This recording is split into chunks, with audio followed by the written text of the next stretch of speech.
Okay. Right, we'll start the meeting. Bore da chi gyd, croeso i'r cabinet ar y 30 o Tachwedd.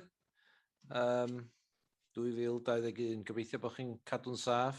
Mae'n cabinet eitha prysur heddiw, felly nhw'n ni dechrau yn syth rwan. Can I just start by thanking Julian for standing in for me last month. Much appreciated, Julian. Thank you for that. Okay, we'll start the agenda item. Are there any apologies? No apologies. Okay, second declaration of interest. Members be aware of the requirement under the Council's Code of Conduct to declare any personal or prejudicial interest in respect of any business to be considered at today's meeting. Such interest should be declared now, or as soon as the councillor affected becomes aware that they have a personal or prejudicial interest in today's business. All members declaring an interest are required to state clearly what the interest is and to advise whether it is a personal interest or a personal and prejudicial interest as defined in the Code of Conduct. Any member declaring a prejudicial interest is required to leave the chamber for the duration of the business and can take no part in the proceedings. Members with a personal interest only may take part in the debate and any vote.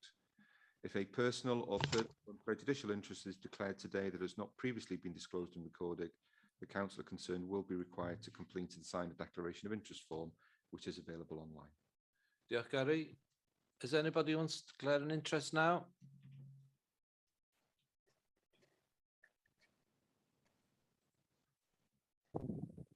No. Okay, thank you for that. Agenda item 3. Any urgent matters? No urgent matters. Thank you. We'll go to the minutes. Agenda item 4. First of all, for corrections, please. Page 7. Page 8.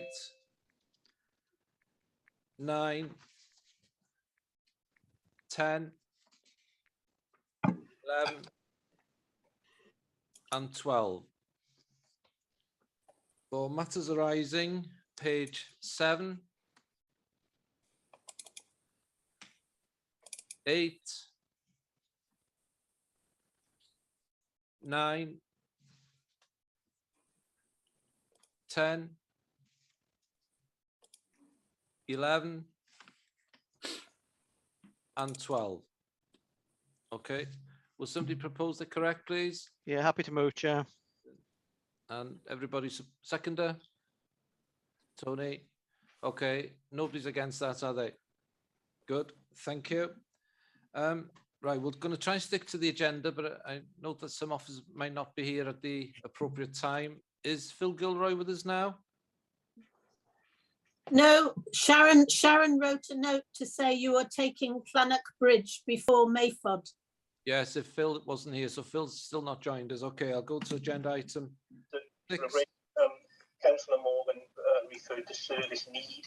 And obviously we need to look at the densely populated areas as well as villages. And I can't hear whoever that is speaking. I can't hear. Can you all go on mute, please? Because we might hear conversations we don't want to hear. So, okay, I'll move on to agenda. TFW and a CJC without way anybody else. It's Brian. Please, can you mute yourself? Thank you. Good. Did you say Phil is joining? Well, we'll do 6 and we come back. I told Phil, sorry, Sharon, I got the wrong end of the stick. I told Phil that he would be, I'd call him after the Llannerch Bridge item. That's because fine. He was of the opinion, he thought that was being taken first. So I was going to let him know when that item was finishing and he'll be here for Mayfod. Good. Okay, that's fine, Bobby. We'll go to agenda item 6. Llannerch Bridge. Brian, please. Brian Jones. Yeah, thank you, leaders. So item number 6, Llannerch Bridge. This report's about obviously it's about the Llannerch Bridge located between Trefnitt and Tremarchan, which was lost in the January 2021 storm Christoph. It has caused massive disruption to businesses and communities in the area. I have to say, before I go any further, I support the local members Medical Lloyd Davis and Christine Martin in all their efforts to make sure that at some point a replacement bridge can be put in place. It's not a straightforward matter, although at first view and to the uninitiated it might appear a straightforward matter to replace this bridge, but when you get into the detail, and obviously I'm not a bridge expert, but it has been explained to me, issues around foundations, issues around the river in the locality, and numerous other issues, they all come together and lead the replace bridge in some form or another. Yeah. Right. It might be better for you to put the screen off. You were cutting it a little bit. How much didn't you hear then? Most of it, Brian. The last sentence. Yeah. Okay, then we'll try again. Then hopefully it's coming through loud and clear. So obviously the report is about the Llannerch Bridge, which was between Trefnitt and Tremaken, that was lost in January of this year further to Storm Christoph. I wanted to make the point, first of all, that I support the local members, Medic Lloyd Davis and Christine Marsden, in their pursuit to have this bridge replaced at the earliest possible opportunity. There is, when you get into the detail, I'm not a bridge expert, but when you do get instructed in the technical aspects of replacing what appears to the uninitiated a simple bridge replacement, it is an in-depth project work, a bit of project work, and such aspects as the foundations, elements like the land either side of the bridge, elements like the river and what's happened to the river over a number of years, and the contribution that made to the bridge being washed away, all come into the mix to leave you with a pretty sophisticated technical solution that you've got to come up with. Hence, that's reflected in the indications in the report about the potential cost, etc. So this morning we brought this report. We're looking for cabinet support for the principle of replacing the bridge, and what I've identified with officers, we need to come up with a robust business case that we can take to Welsh Government with a view that they will support us in the funding to replace the bridge. So we must have a robust business case to apply for that funding, and I believe we're going about it in the right way, part of which is this report to Cabinet this morning, and if we get the business case, we've got a better chance of securing the funding, and ultimately securing the funding will be the route where we can replace the bridge. So with those words, Leader, I don't know if the officers are here with us yet, because they thought we were down the pecking order on this one. So I don't know if Tony Ward, Jim Hall or Tim Towers are with us at the moment. I can see Mr. Ward now, so he's with us. So if Tony wants to add in to anything, if he caught what I was running through there, he may want to add on to it. Tony. Thanks, Brian. BRYS pawb. I hope you're all well. Yes, you've obviously read the report, and it's fairly brief and to the point. Brian has alluded to the fact that replacing this bridge is a complex matter, and the conditions at this location make it quite a difficult proposition. So what we've been doing over the last few months is some initial feasibility work to see how we might go about replacing the bridge here, and to try and establish potential likely costs. Now, at the moment, these are very much initial estimates, but we think it may cost somewhere in the region of £6 to £7 million to replace the bridge, which is obviously quite a substantial amount of money. The other thing that we've been doing is we ran a public engagement exercise for a couple of reasons, really. One was to try and establish who used the bridge when it was there and why, and also, but really also to gain evidence of local community support for replacing this bridge, which we felt was really important to support any business case that we develop. We had a really big response from the local community when we did the public eyes, around about 750 responses, and the vast majority of those people responding stated very clearly that this bridge was an important feature for them, and this was an important route, and they would like us to try and pursue replacement of the bridge. So we have that evidence now of the community support. We now wish to go about the business of developing a business case for this. What we would like to do is get support from Cabinet, in principle support for the potential replacement of the bridge.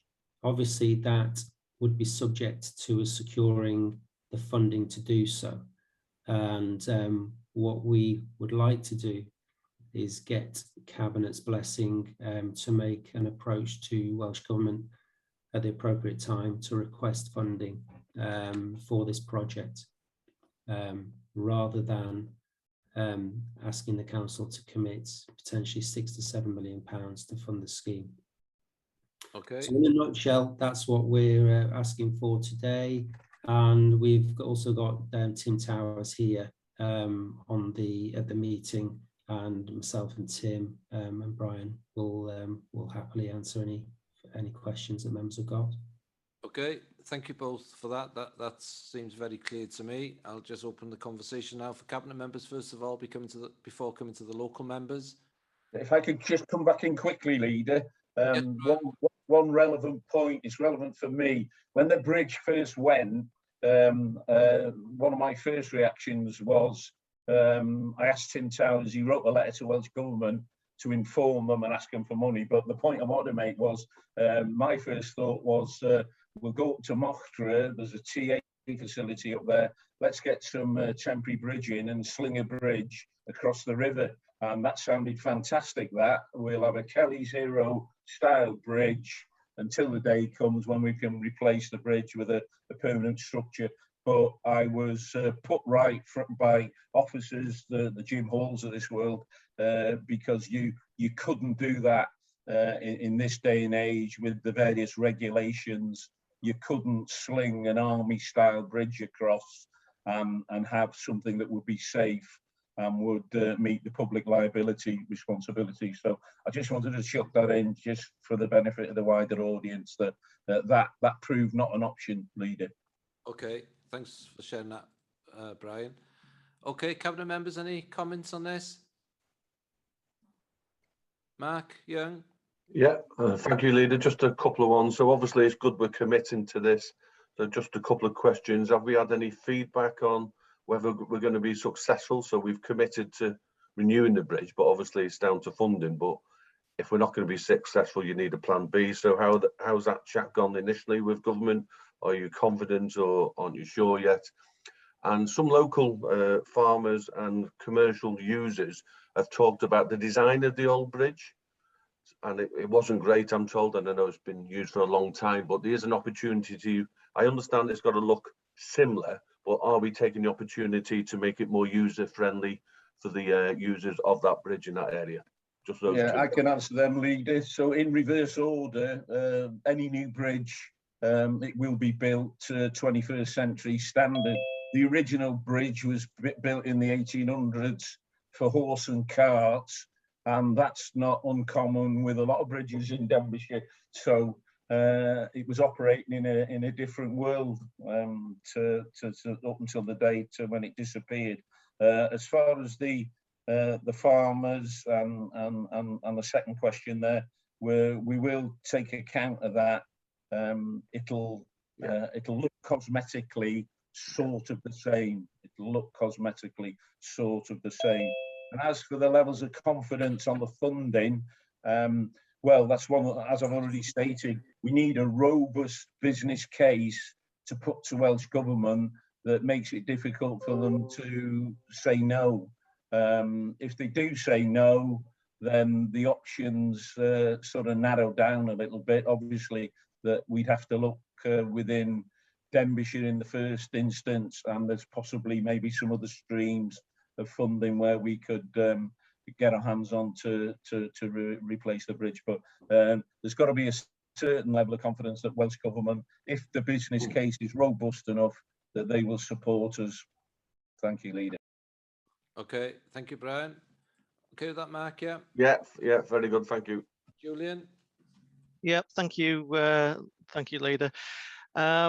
Similar point, really, I suppose, to Mark. It was just to try and reinforce that I fully support us taking the steps that we're planning on taking.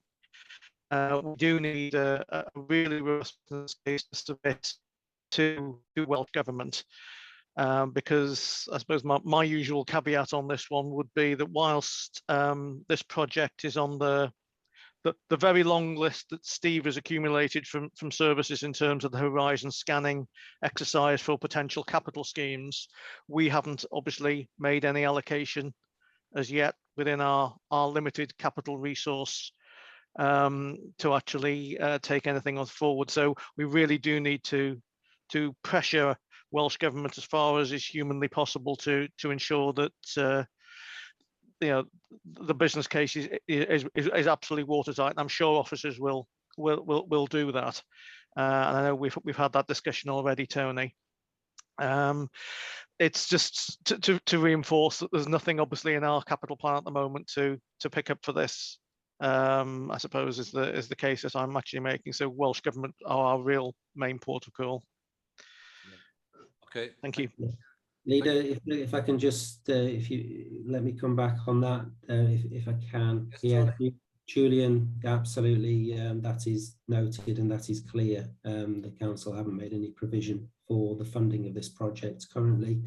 And I agree with you, we need to make sure that the business case is really sound and robust when we go to Welsh Government with this request. We'd like to just do a little bit more further work before we actually make that approach to Welsh Government to enable the action. We're very clear about what could be done here and how much it may cost. So we're going to do a little bit of further work in terms of ground investigations, flow modelling, in order to inform that business case. So yeah, that's the plan. So thanks for that. Thank you, Tony. Hill, please. Hill Hildy. Diolch, Leader. Thank you. I think just want to be clear. What Mark and Julian have said, I agree with, but this is clear supporting an application to get the ball rolling with Welsh Government to make sure, because the stats and the usage of this bridge, which I got to be honest, I was quite surprised when I saw the numbers that come up that use it, and there's pure justification for supporting this, and I fully support the lead member and the local members in wanting to get this up and running. And it's a plea to Welsh Government. You know, this is a link to the rural communities, bringing people together, you know, with high usage. So please look at this. And I remind every other member that's in this room at the moment, any one of us could be in this position in our own patches at any time. And that's the reality for me. So fully support it and hope Welsh Government pull their finger out and support it as well. Thank you. Did you want to come back, Brian?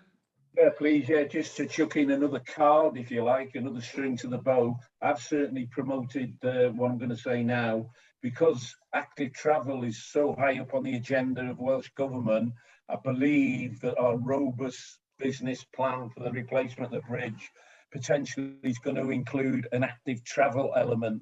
And if we get that in there and pad it out with the connectivity to Trefn, one way, Tremerchi on the other, and over to Rhyddlan, then it bolsters the case up, it gives us a stronger case.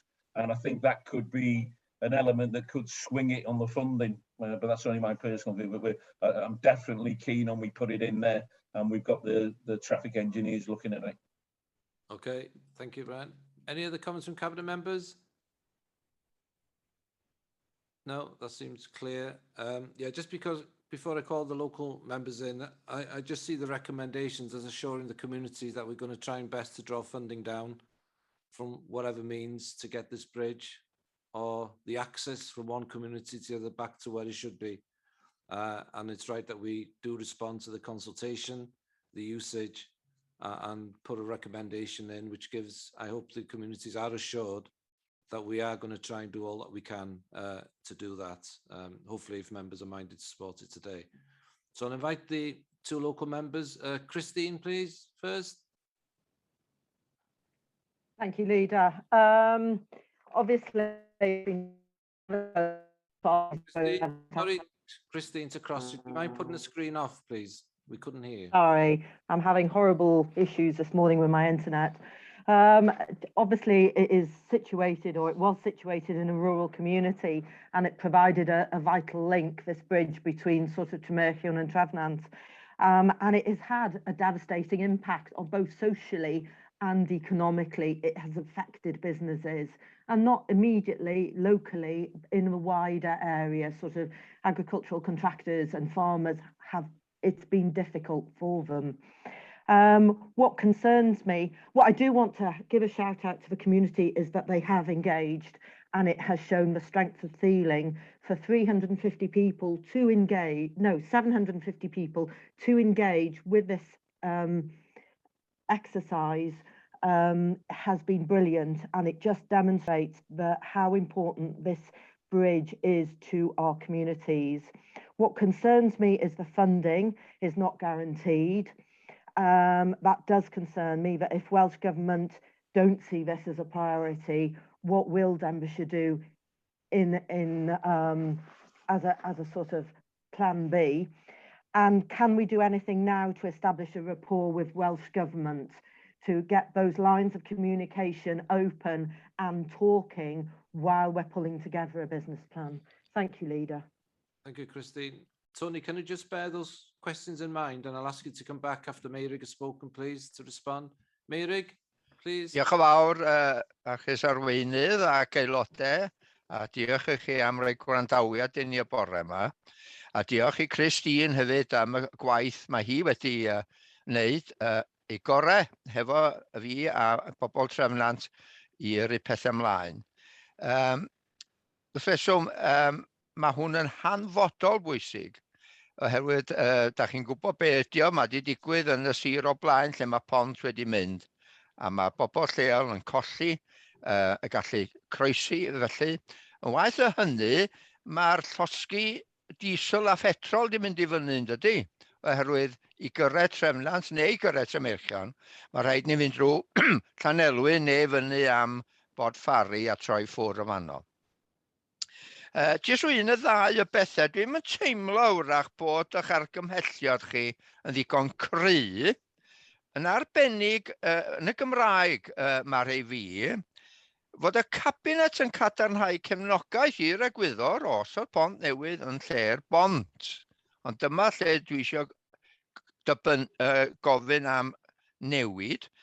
Yn ddibynnol ar, mae'r geiriad yn Gymraeg, dwi'n gwybod beth yn Saesneg, gai ofyn yn garedig i rywun gywiro a gwella a cryfhau y dywediad, sef gan sicrhau cyllid angenrheidiol i wneud hynny.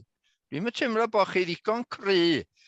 Mewn geiriau, beth ydych chi'n ddeud ydy, wel, os na ddim arian, nawn ni ddim byd ynglyn â fo. Wel, di hynny ddim digon da i'r bobl Trefnant na Tremerchion nacdi. Felly, os ydych chi mor garedig ag edrych ar hwnna, a wrach ddaw o gyn yr aelod arweiniol, a diolch i Brian am ei waith caled. Hefyd, efo 4.2, mae wedi'w graddio, ond ydy, mae o dan cadw. Ydyn, dwi'n meddwl bod o'n bwysig bod chi yn cofio hynny ac yn sgwennu yn y cofnodion. Dwi'n cofio grad 2 neu 1 neu be oedd hi rwan, ond i gael hwnnw yn gywir. 5.1, Y sylw gyna i, mae o ychwanegiad dweud y gwir i gryfhau y cydweithio rhwng trefnant, wain goleugwyd a trefnmyrchion. Mae hynny'n mynd i ddal i wella bethau, dydy, rhwng y ddwy blwy neu'r tair blwy. Bod yna gydweithio fel mae y cynghorydd Christine Marston wedi ddeud. Maen nhw'n dibynnu ar ei gilydd am y bont yma. Ac rwy'n siŵr bod chi yn cofio bod ni wedi gwario ar yr arfordir. Da ni'n misio y môr gymryd drosodd darnau o Sir Ddinbych, a dwi'n siŵr da chi'n misio yr afon yma ennill i fflwy a ddim pont i fedru chroesi. Diolch yn fawr i chi am eich amser yn gwrando. Diolch yn fawr. Diolch i'r ddau aelod lleol hwnna. Tony, could you respond to Christine and Mary, please? Or Brian? Blast Tony first, please. Sorry, Leader, was that me? You said my sound wasn't... Yes, please. Yeah, okay, thank you. Christine and Mary's thinking now. Okay, yeah, no problem. First of all, I'd just like to agree with Councillor Marsden about the response from the community to the engagement exercise. It was extremely good, and we received many more responses to this engagement exercise than we would normally receive through engagement exercises run by the council. So that really does demonstrate the strength of feeling in the community. So thank you to everybody who responded. In terms of can we start talking to Welsh Government sooner? We genuinely think that before we make a formal approach to Welsh Government, that we need to have a robust business case to make that kind of worthwhile. Although, having said that, we have flagged this with Welsh Government already, and we did so as soon as the bridge was lost, because we kind of made that clear that we would be looking to Welsh Government to help fund this the replacement of this bridge if we were going to try and do that. So Welsh Government are aware of our position on that already, and but as I say, we do want to have a robust business case before we make that approach formally. We think that's the best way to do it. Others may disagree, of course.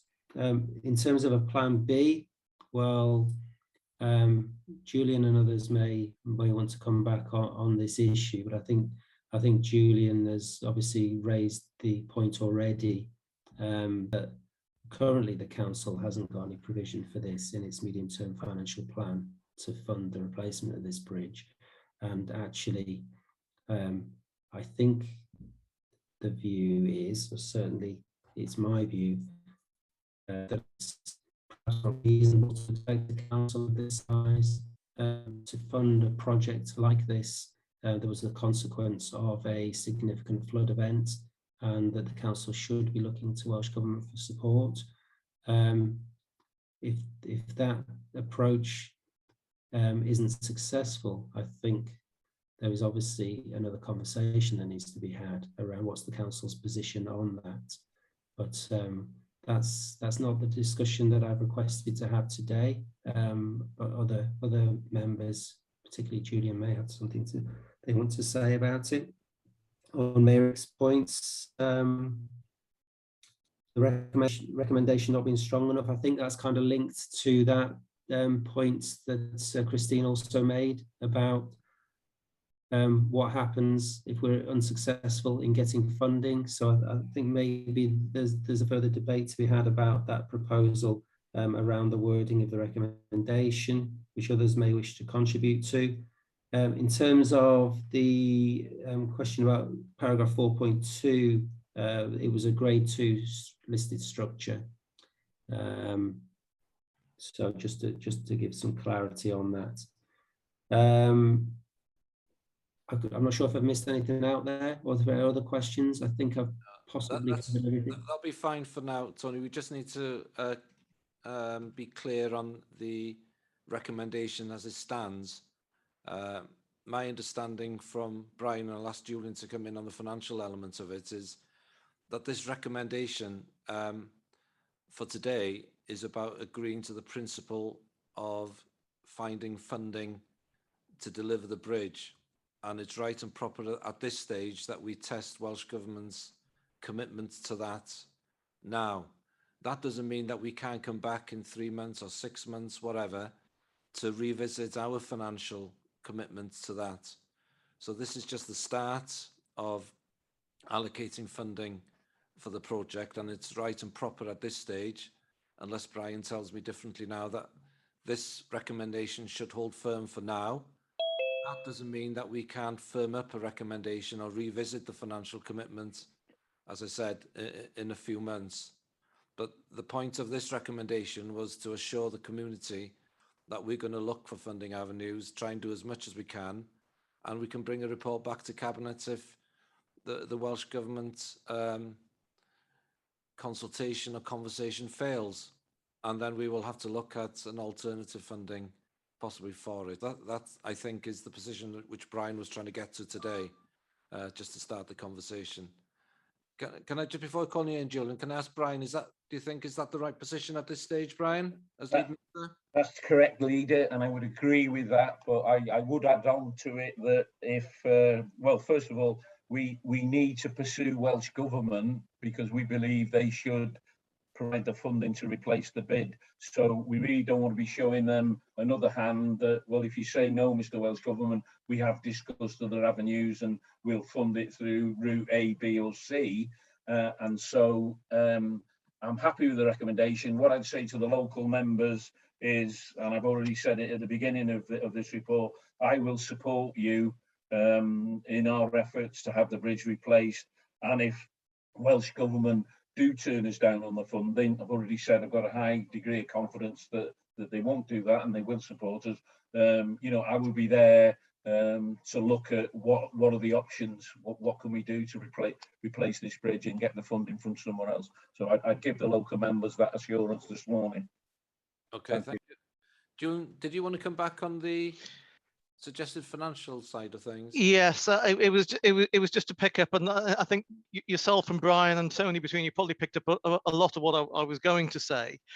I fully understand where Merrick and Christine are coming from as local members in terms of wanting to particularly Merrick's request to firm up the recommendation.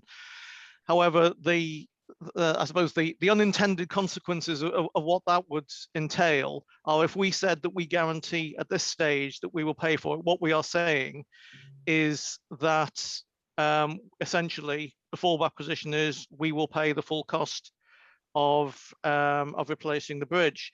Now, that may well be a decision that we may need to look at in the fullness of time, but the correct priority would be we create the business plan, we submit it to Welsh Government in the strongest possible terms. The likelihood is that in any event, they're not going to come back and say we're going to fund it 100%. So we're probably going to have to look to put some money in ourselves. But it is only at the stage where all external funding opportunities have been exhausted that we should be coming back with how we would be looking to fund it internally, would be my suggestion. Otherwise, for exactly the, I mean, I suppose I have to be careful. You never know who's listening in on these meetings. But as a tactical thing, if we said we're going to pay for it anyway, why would Welsh Government even consider paying it? Yeah. No, I think we need to follow the correct hierarchy of doing it. And I appreciate local members and the local communities will be frustrated by that, but it's the best way to secure the best outcome, in my opinion. Steve may want to say something different, by all means. No, okay, let's just stick on that, thinking about looking. I think we got into a clear position that the recommendations should stay as they are, and then we go through the phases of seeing where the funding comes from. I think that's a reasonable position to be in. Steve, are you okay with that approach? Yes, thank you, Chair. Brad Pawb. Yes, I think so. And just to add, it is on the horizon scanning and will form part of the medium-term capital strategy that we're formulating in the spring now that we've got the statement of accounts sorted. So it is in the thinking, it's on the list of projects as well as all the flooding ones, etc. So it's in there as one of the projects that we know we probably have to find some funding for along the line somewhere. So it is on the list. Okay, thank you, that's clear.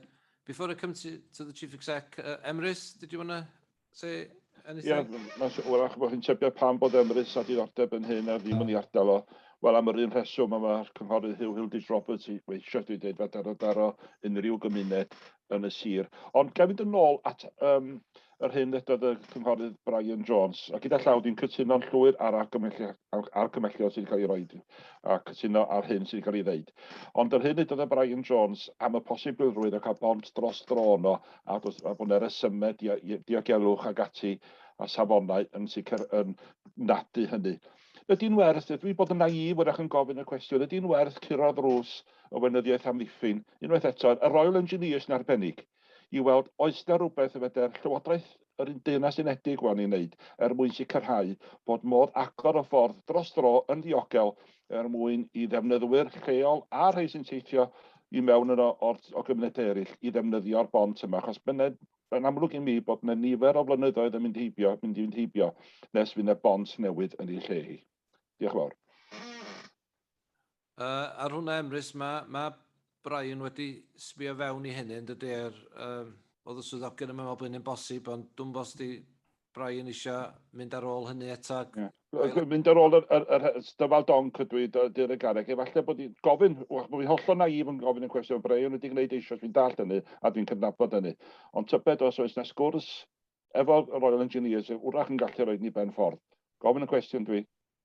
Okay, well, mae wedi cael ei datrys. Tony, have you got any thinking about that? Suggestion from Emrys? Can I come in, Leader? Yes, please. Tim Towers may also wish to contribute to this. But we, as I said earlier, we have been undertaking some initial work to look at the feasibility of replacing this bridge. And the advice that we've been getting is that a temporary bridge here isn't practical. The location of the bridge makes it really difficult, and the conditions of the ground in this location. The most difficult aspect of this bridge is going to be the foundations, and it partly goes back to the reasons why we lost the bridge in the first place.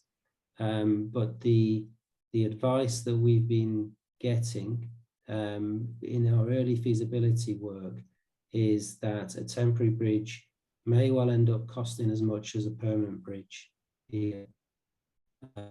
So we haven't been looking to pursue that as a line of thinking. Tim, is there anything else you want to say about that? Slight correction. I don't think a temporary bridge would cost as much as the permanent bridge, but from our understanding, it would be a considerable, maybe £1 million just to put a temporary bridge in. But the existing foundations that are still in place hamper putting a new one in, and also it is in the floodplain. So any bridge that we did put there would risk being washed away more than a permanent solution. So we have looked at the logistics of it, but it just doesn't seem feasible and justifiable at the moment. Sorry, Tim, thanks for providing that clarity. I obviously misunderstood an aspect of that message, but the conclusion is that it doesn't look practical or feasible to look at a temporary solution here.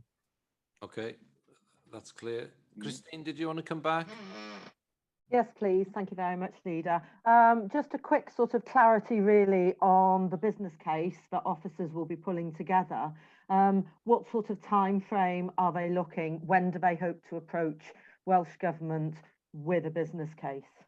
Thank you, Leader. Tony? I'm gonna ask Tim for his thoughts on this, leader, if that's okay, because Tim's working a lot more closely with the team on it. Tim, when do you think we might be in a position to go to Welsh Government with the business case? I know we need to do some more work first. Yeah, perhaps for the purpose of the meeting, we do need a bit of clarity about what the business case is for. We've touched on the existing foundations of the bridge. We need to fully establish what the ground conditions are there, so that any new structure will last over the, we want it there for 200 years, don't we, minimum.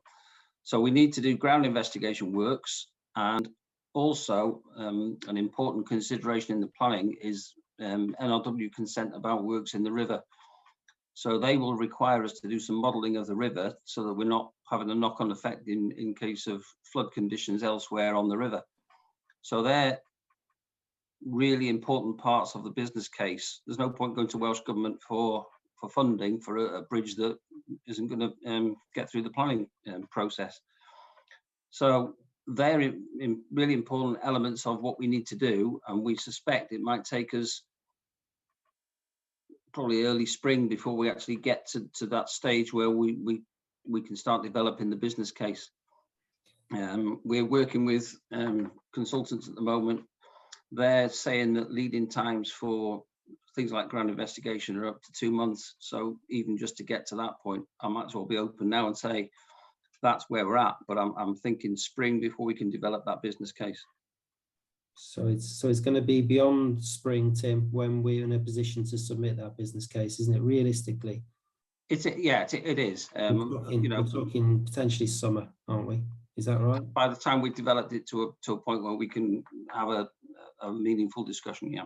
Yeah, that's what I thought. So on that particular point, therefore, can I ask Brian? I'm sure he will anyway. Work with officers to be working up that business case, because things sometimes. There's a bit of a lull during the election, isn't it? That the foundations, pardon the pun for that one, but are in place to continue this, that the business case, the timeline for developing the business case is not lost. So if we can get that done as soon as possible, either the end of this term of council or very early at the beginning of next council. So I'm sure Brian will do that anyway. If that's any reassurance. I will do that, leader. In a perfect world, we can get it wrapped up, but before the end of this term, that's got to be the goal if it's achievable. The other thing I would say, leader, is we will obviously be keeping the 2 local members fully informed of progress as we're developing this work, and we will go to the MAG on a regular basis if the MAG are happy for us to do so. To keep all of the local members there updated. We're due to go to the next MAG early December, so we can discuss that with them then. Okay, that's clear. Thank you. Mary, got ti eisiau dod yn ôl? Fel aelod lleol?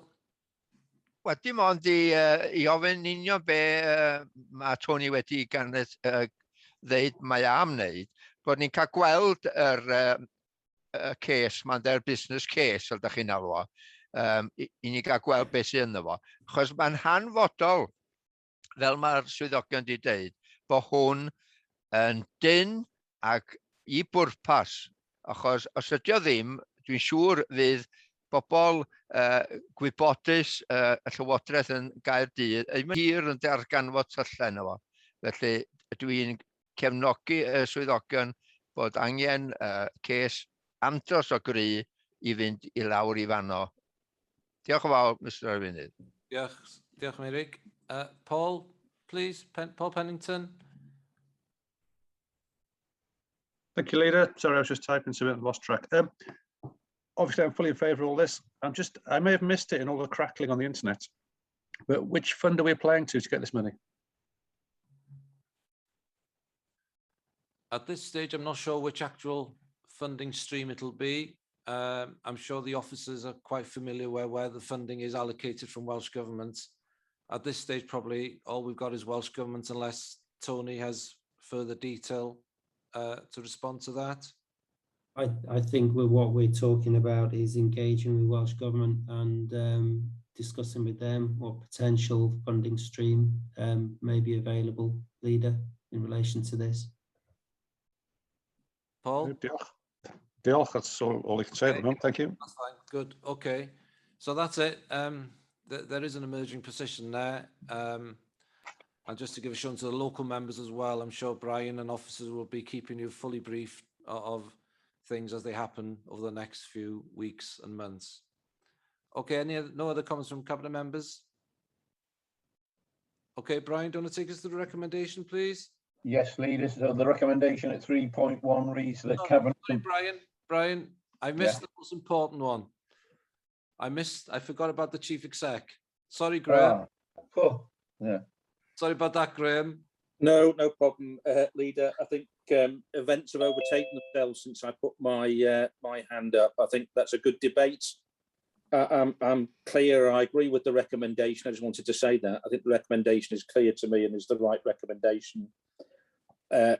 Tony's already picked up the point that he's given a commitment to keep local members and MAG updated, and I wanted to reassure members that was what will happen, and I'll be holding Tony to account on that. No, Tony's nodding, he'll do that, I'm sure.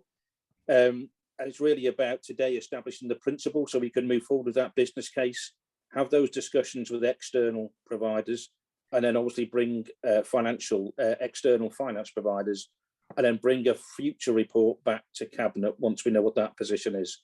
But I just wanted to come in and reassure everybody that I agreed with that clear recommendation. Thank you, Leader. Thank you, Graham, and apologies. Okay, Brian. Okay, yeah, and I'll add on to the Chief Executive's comments there. I will also keep Mr. Ward and Mr. Towers and their team to hold them to account on communication, etc. So the recommendation at 3.1 reads: the Cabinet confirms support for the principle of replacing the bridge, subject to securing the necessary funding to do so. This will include making an approach to Welsh Government to request the external funding. Thank you, Brian. Is that seconded? Julian? Yeah. Is everybody in agreement? Nobody against? Okay, that's been moved. Thank you, Brian, for that. Right, we'll go back now to agenda item 5, and that's MAVOD update. Phil is with us now. Okay, Bobby, do you want to start that? Yes, thank you, Leader. I think just to be on the safe side, I will turn my video off.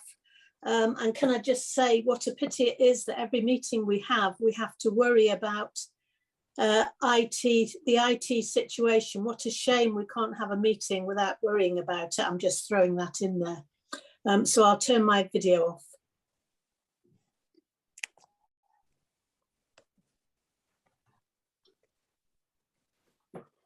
Right, so the report today follows the recommendation from performance scrutiny on the 14th of October, which I am pleased to say proposes the safe reopening of MAVOD as soon as essential maintenance replacement work is completed. The decision of the performance scrutiny followed on from an engagement process during the summer and the findings of the task and finish and officer and members group. I must thank all of those involved: Arwell as chair of scrutiny, Christine chair of the task and finish group, and of course Phil, Jenny, Katie and others who pulled together all the information. I know how hard you have all worked to get this information all together. MAVOD has been closed since March 2020 due to the COVID-19 pandemic. And as such, the Council has taken the opportunity to consider other possibilities and activities, as well as wood products, to provide a more varied, comprehensive service, broaden the scope, and be more inclusive and sustainable into a secure future. MAVOD Wood Products was set up in 1971, which is 50 years ago this year. And obviously it is a very important and appreciated part of the Denbigh community. It is one of 4 Denbighshire County Council enterprises that provide real life working environments for people supported by the Learning Disability Service and managed by Community Support Services. All of these enterprises have been under review to improve and modernise.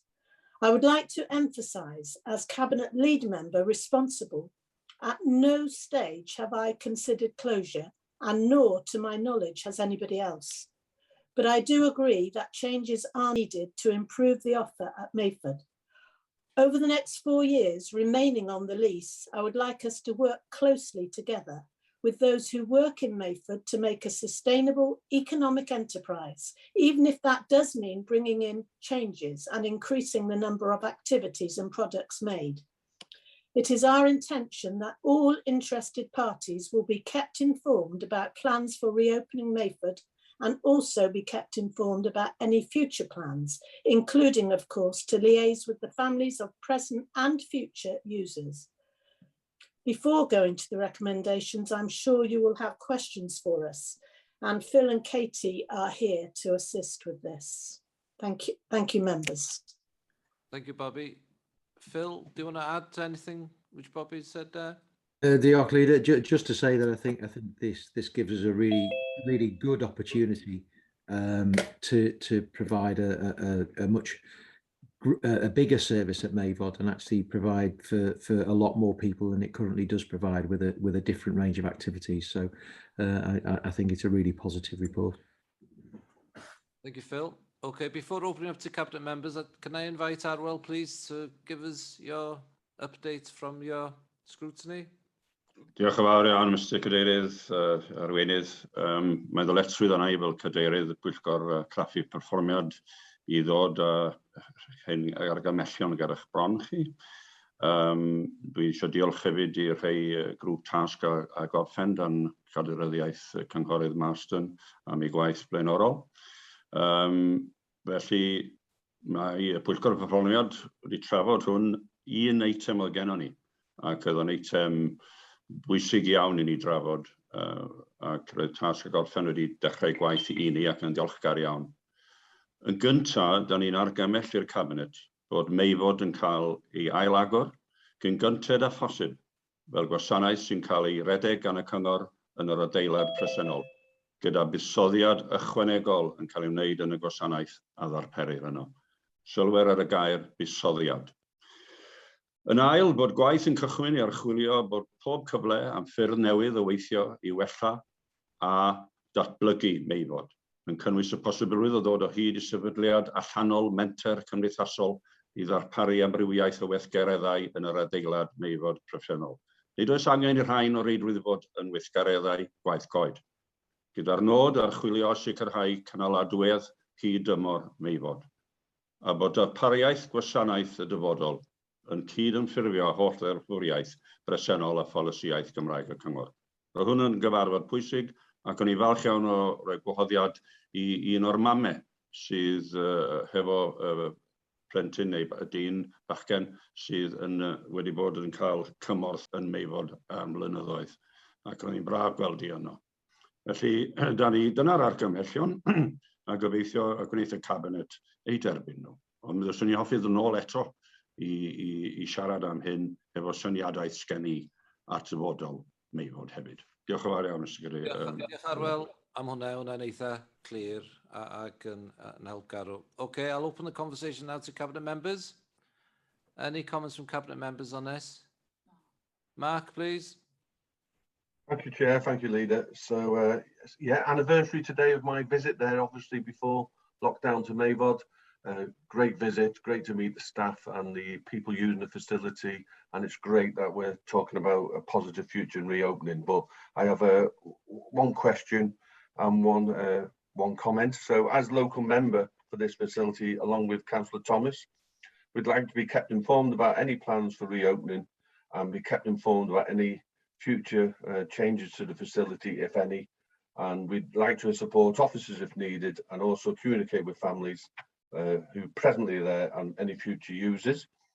So I'd just like a commitment of lead members on officers on that, if that's okay. And lastly, the report states it's anticipated that the service would be able to reopen by February 2022, or this could be sooner if works are completed quickly. Are we happy it won't be later than February? And is any earlier looking possible? Just that point. So one question and one commitment, please. Thank you. Just to say on that, Mark, that I did include that wording almost word for word what you've just said in my lead up to the report. As for the reopening, I wish it could open before Christmas, and I know everybody is working as hard as they possibly can to get it open absolutely as soon as we can. So I don't think, Phil may correct me if I'm wrong, but I don't think we can promise a date at the moment, but it will be absolutely as soon as possible. Thanks, Bobby. We do have an update in terms of some of the work that needs to be undertaken.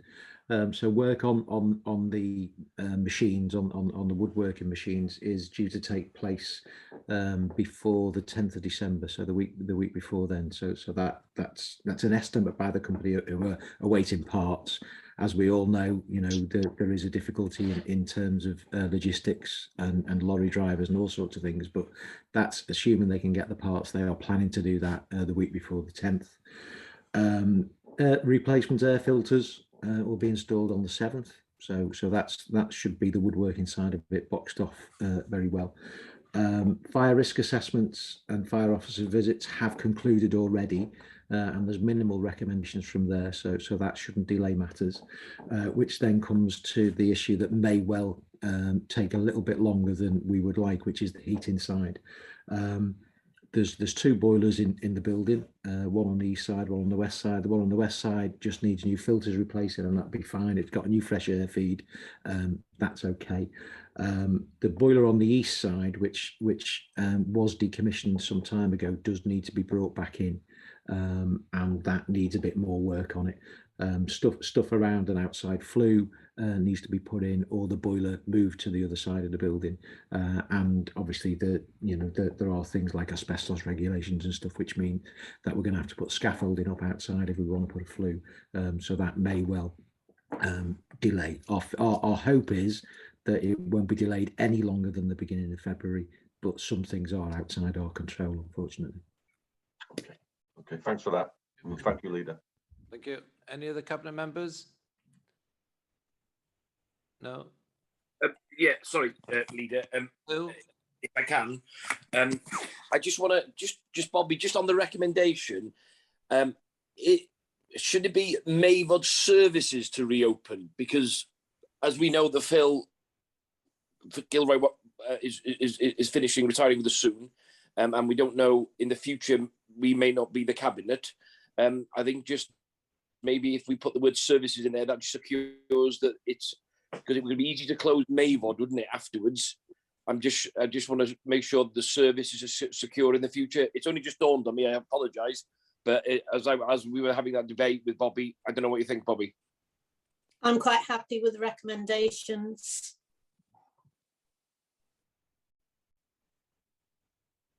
Okay, you're happy with the recommendations as they stand, Bobby, yeah? Yes. Okay, thank you, that's clear. Okay, any other cabinet members? No? Right, I'll open up to members now. Meirig, please. Diolch yn fawr eto, Pachus Arweinydd, a diolch i Bwyllgor Arwel ac i Christine am y gwaith. Un peth o drwodd i mi gyda y fam oedd yn rhoi i'w ffryderon o flaen y Pwyllgor oedd, a gobeithio os ych chi'n ystyried hwn, mae'r geiriad 3-2-1. Ffyrdd newydd o weithio ym MAVOD i wella dysgu, mae hwnna i fod, a sgiliau ar draws ystod o weithgareddau gan gynnwys gweithio gyda choed. Allwn ni fod yn siŵr na fydd e'n gorfodaeth, os rhywun, dyma be oedd pwyntod o fam, bod yna orfodaeth wrach i wneud ystod o waith. A os ydy'r bachgen ifanc yn dymuno gwneud gwaith coed yn unig, y dylen ni dderbyn hynny a ddim gorfodi nhw i wneud ystod o waith gwahanol os ydyn nhw ddim isio wneud o. Dyna dwi'n meddwl oedd ei pwyntod i, oedd y mab yn hoffi gwneud gwaith coed a ddim gwaith arall. Dim ond os newch chi i wneud yn siŵr bod hynny'n mynd i fod ar ôl ni ail agor. Dyna dwi'n meddwl oedd i weld yn poeni amdano fo. Diolch yn fawr.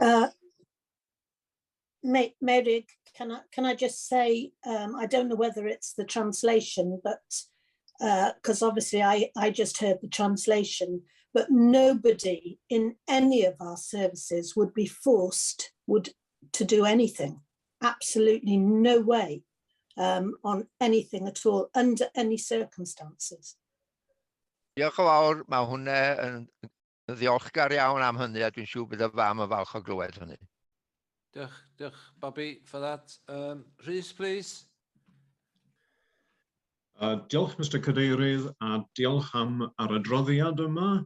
Rwy'n cytuno gyda fo ac yn hapus gyda fo ac am gynnig un peth, nid rhywle sydd yn bwysig ond i ddimbych ydy Meifod, ond i sir ddimbych. Mae'n bwysig i unigolion ac i rieni ar draws y sir, ond dwi'n siarad bore yma fel un o'r aelodau lleol ac dwi yn gwybod bod Cynghorydd Young wedi dweud hyn yn barod, faser ddau ohonon ni yn falch iawn i fod o gymorth i swyddogion fel mae'r gwaith a'r datblygiad yn mynd yn ei flaen ac yn meddwl bod rôl bwysig gan y ddau ohonon ni yn dyfodol yr ganolfan bwysig yma. Felly dwi eto'n gofyn a ydy swyddogion ag yr aelod arweiniol yn hapus i gynnwys y ddau aelod lleol yn hyn fel rhyw gyswllt rhwng y gymuned a'r ganolfan Meifod. Felly dwi'n gofyn hynny iddyn nhw. Dyna'r cyfan. Diolch yn fawr, Mr Cadeirydd. Diolch. Diolch, Rhys. Can I just say we are in the process of setting up a group of people, including local members. It's not finalised yet, but you will be the first to know how this when this starts, and to follow through everything that's happening and into the future. Iawn, Rhys. Okay. Diolch yn fawr. Rhys, please.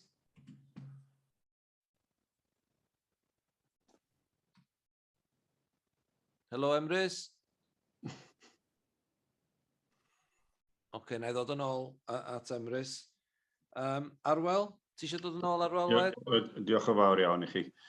Efallai bod chi methu deall pam nes i gymryd y swydd o fod yn bencampwr anabledd yn Sir Ddinbych.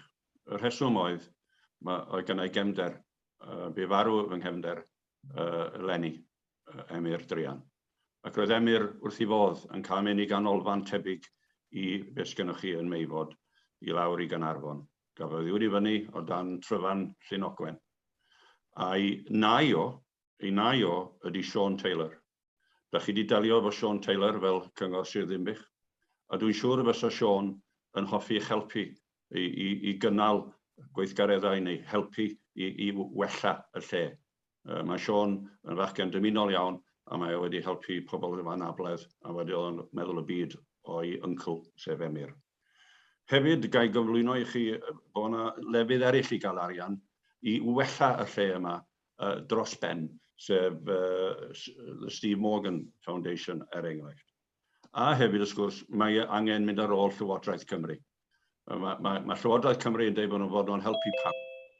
Felly mae pobl o anabledd yn heiddi cael pob cefnogaeth.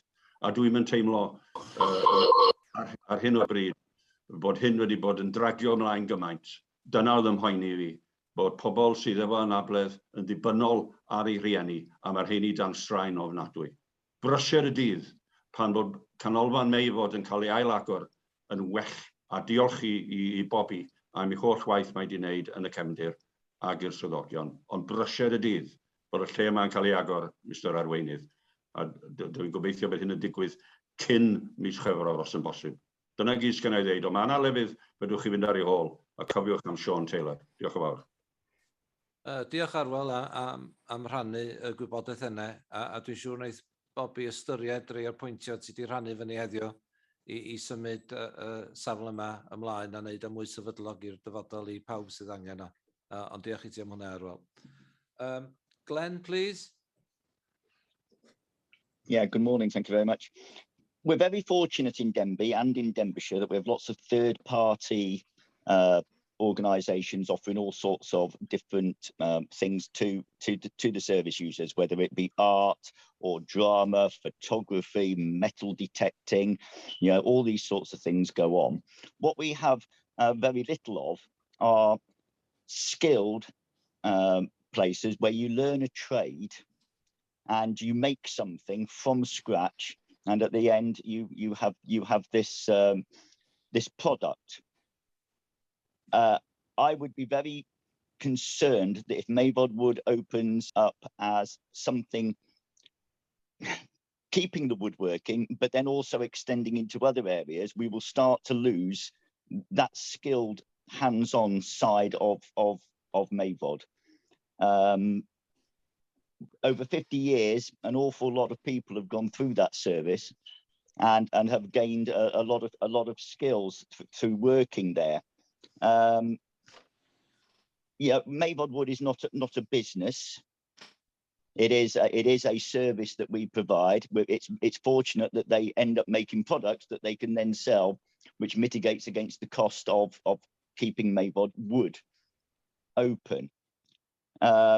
I just hope that if we are going to do other things at MAVOD other than woodworking, that it is another skilled profession that doesn't take away from the wood side of it as well. The workforce that we have there are very skilled. The service users are also helped with staff from elsewhere. It seems to me that if we're not careful, we'll water down the woodworking side of it to fit in other things. I'm not quite sure what the reasoning behind that is. I'm trying to get my head around why it is we don't just reopen it as MAVOD Wood, invest in the building, invest in the service, and carry on as it was before lockdown. So if somebody could answer why it is we're now looking at putting in other services there, because it's been such a success over the last 50+ years. I'm not sure why we would try to get that down. Okay. That's just my point. Thanks. Thanks for that, Glenn. I think 3.3 of the recommendations, I'm not sure if it's going to go down that line, but it's right to look at options. But I take your point that we want to keep what's there now and even enhance on that. Bobby, I don't know if you want to add or respond to Glenn's points there. Well, not really. I mean, I just, I'm delighted for the future of MAVOD. I'm quite excited about it, and the option of bringing possibly other aspects to it to include a more inclusive, maybe more younger people, maybe more women, to get more people involved and in. I don't really want to close off any option. I think whilst we're looking at MAVOD, doing it up, bringing it back into use, I don't feel completely that it must be exactly as it was 50 years ago. It's just, maybe Phil can add more to that. Thank you, Bobby. Phil, do you want to add to that? Yeah, just to say that numbers have been falling who attend MAVOD over the last few years before COVID, on the basis that there are other things that people want to do coming into the service from children's services, for example. It's not necessarily something that everybody wants to do, and I think, as Bobby says, this gives us the opportunity to broaden the range of activities, make it more inclusive, and encourage more people to actually use the services that are there. Because without diversifying a bit, I don't think that the woodwork would survive, for long, because of lack of interest from people wanting to do that. The referrals come through our community complex disabilities team. And they promote MAVOD in the same way they promote anything else, but the response from a lot of people is, that's not for me, I want to do something else. So if we are able to provide something else, so much the better, in my opinion. Okay, thank you for that, Glenn. Does that address some of the concerns you've got? That we're moving forward with an open mind, I would suggest. Yeah, it doesn't really put my mind at ease because you know, but there's nothing. We've not seen anything about what it would be expanded to. Phil then mentioned about numbers have been dropping and referrals have been dropping, but are Denbighshire County Council trying to get those referrals, you know, or are we going to other service providers to offer other things ahead of MAVOD? You know, so I just want to, you know, I'm interested to know why referrals would be dropping when they've been so successful over the last 50. And it's not about keeping something as it was 50 years ago. It's about keeping something as it was 18 months ago. So, yeah, I just wonder why the referrals have been dropping. Phil? Yeah, I'll bring Katie on that note because she's got a bit more of the detail than I have. Hi, thanks, Glenn. I think there's a couple of points really. We welcome the support of members, and it's really encouraging that we have got this support and this endorsement to develop MAVOD.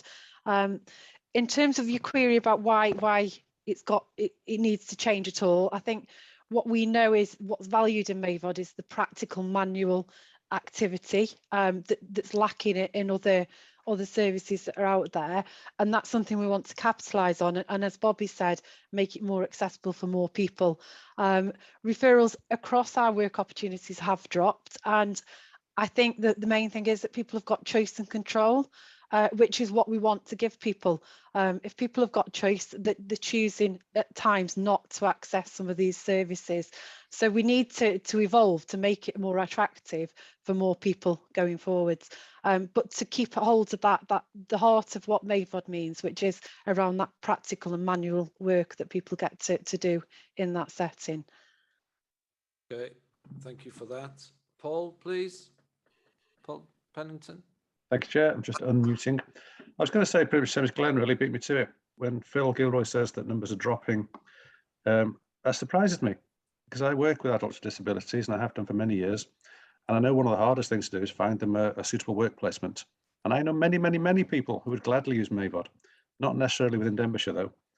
Is it possible that we expand the service to go outside the borders of our county? Or is it possible that we have open days for people to see what takes place and to promote the place with people?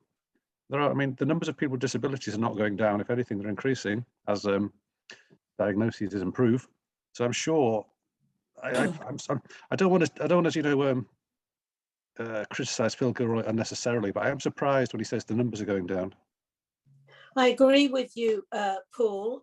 There are exciting possibilities out there. We do want to expand. And we do want to make it a vibrant, new, exciting, more modern approach to what people are looking for to do in life now. So, you know, bring it on. I mean, we are all, you know, I've had a couple of meetings since the performance scrutiny, and all I can say is that everybody is bubbling with optimism about what we're going to do going forward. So please trust us and go with us, because the future for MAVOD is looking very exciting. Thanks, Bobby. And I do think, you know, the recommendation 3.3 should cover some of the concerns that members have raised today and take account. I'm sure officers are taking account of that, and we'll come up with a model that will address some of those issues and make MAVOD have a more sustainable future. That's got to be the intention, isn't it? And that's what I get from the opportunity that this debate creates as well. Emrys, please. Dwi'n ôl wan, sori, i'r rhaid i mi newid ymheirian, so bob dim di'r hewi ar y laptop y sir. Felly dwi ar yn iPad personol bellach. Dwi wedi clywed yr hyn sy'n cael ei ddeud rhan fwyaf, mi golles I damed yn y canol, ond pan oedd Glenn yn siarad a Paul rwan, rhaid I mi ddeud y mod inne hefyd a chonsern am yr perigl sy'n o weld yr hyn sy'n digwydd rwan yn MAVOD yn cael ei lastwreiddio wrth gyflwyno gormod wrach o elfennau newydd i'r gwasanaeth. Dwi'n dweud bod ddim angen cyflwyno nhw o gwbl, ond tybed ydyn ni mewn perigl o lastwreiddio priod waith presennol MAVOD Wood Products. Dyna beth sy'n yn yr enw, a hynny I mi ydy gwerth pennaf Meifod Wood Products fel ai heddiw. Dwi wedi prynu dodrefn yno'n hyn yn y gorffennol, mae'n dodrefn da, mae'n dodrefn sy'n cael ei ddefnyddio mewn llefydd draws y wlad. Ni'n clywed ddoe dwytha bod yna fainc ar un o'r llongau sy'n archwilio gwely'r môr hyd yn oed yn defnyddio Meifod Wood Products. A dyle bod yna gyhoeddusrwydd yn cael ei roed i hynny, achos mae o'n dangos gwerth y lle. Nid mater ariannol yn unig ydi o, mae o'n wasanaeth arbennig i'r defnyddwyr. Mae o'n rhoi strwythur i ddiwrnod y bobl sydd yn mynd yno i gynhyrchu y nwyddau hyn. Ac hefyd, maen nhw yn wrth werthu'r eiddo, mae yna ffigurau dwi wedi weld yn ddiweddar, o'ch chi'n cymharu deunydd crai a'r llafur sy'n mynd i mewn, a pris gwerthiant wedyn yr elw. Dych chi'n sôn am dwywaith dair gwaith gwerth ar y dodrefn yma sy'n cael ei cynhyrchu. Please, cadwch y gwaith coed yn ei briod le, yn Meifod Wood Products, ac newch le, os oes bosib, ar gyfer cyflwyno elfennau newydd, felly fydd at defnyddwyr eraill. Iawn, diolch am hynny, Emrys. Gwyneth, please. Diolch fawr iawn, mae'n rwy'n gen i dydy fy mhapurau ddim ar gael ar hyn o bryd. Dwi'n cymryd bod rhaid talu i fynd i weithio i Meifod, ac oes na ddigon o gefnogaeth gan y sector preifat.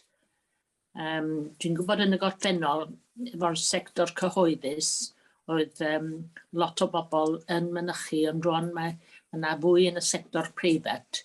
Ydyn nhw yn galluogi i'w bobl nhw fynd. Diolch. Diolch, Gwyneth. Phil, could you respond to that, please? Sorry, I'm not sure I understood the question. When you say the private business sector enabling people to attend Meifod, was that the question? Yes, and is there a charge? And will the charge be going up? The service provided at Meifod is a community care service, so it's provided under the Social Services and Wellbeing Act and falls under our charging policy. So we would charge people to attend. I don't know the figure off the top of my head. I think it was I think, and Katie might know more than me, it was £30 a session, I think, last time that I was aware. Obviously, that's capped by Welsh Government at £100 per week maximum that anybody would have to pay for any of their care, including that provided at Meifod. So there is a charge for those who are means tested to pay that charge. In terms of the private sector, we have a range of organisations that provide work opportunities to people with learning disabilities through our job finding service, and some of them do actually turn into paid employment. Most of them tend to be voluntary type work, and I know I've met a couple of people doing that before COVID, when I was able to get out and about and see what the team do. Somebody working in a stables, which was fascinating, and somebody working in the co-op in St Asaph as well, doing a really good. And I think had just been taken on. So the private sector do a bit, but not necessarily. They don't have as many people attending as the likes of Meifod or POPT or others. No, sorry, by the private sector, I meant private homes, where we've got private homes here in Denby for people with learning difficulties. So yeah, I mean, if you live in supported living, you may well attend Meifod or POPT or whatever as part of that. So yes, they do. Thank you. That's up as yes. Okay, thank you. Graham, please. Graham Bowles, Chief Exec. Thank you, Leader. I just wanted to come in on the discussion around the different types of uses at Meifod, including working with timber. I think, in fairness, the recommendation that is in front of Cabinet today reflects the discussion at scrutiny. I was at that discussion, and I refer to paragraph 8.2 of this report, little 2, where that performance scrutiny recommendation, I say, is reflected in the recommendation that's going to Cabinet, i.e. not all the activities necessarily have to be woodwork, and that was the conclusion that scrutiny came to as a result of their discussion is reflected in the paper and the report today. So I think that concern around what does it dilute and should it just be woodwork is one that's been considered quite extensively at scrutiny, and the scrutiny recommendation backbenchers, if you like, can take comfort in the fact that the cabinet recommendation today reflects the conclusions of scrutiny. Thank you, Chair. Thank you, Graham, for that. Okay, that's it. I'll come back. Cabinet members, haven't heard the conversation. Have you got any comments? If it just quickly, Leader, for me, just to touch on what Graham said there, I think proposal 3.2 and 3.3 covers it. So I get the concerns, but I do believe it's covered by the recommendation. Thank you. Thank you. No more comments from cabinet members. Okay, Bobby, please, can I come to you for the recommendations, please?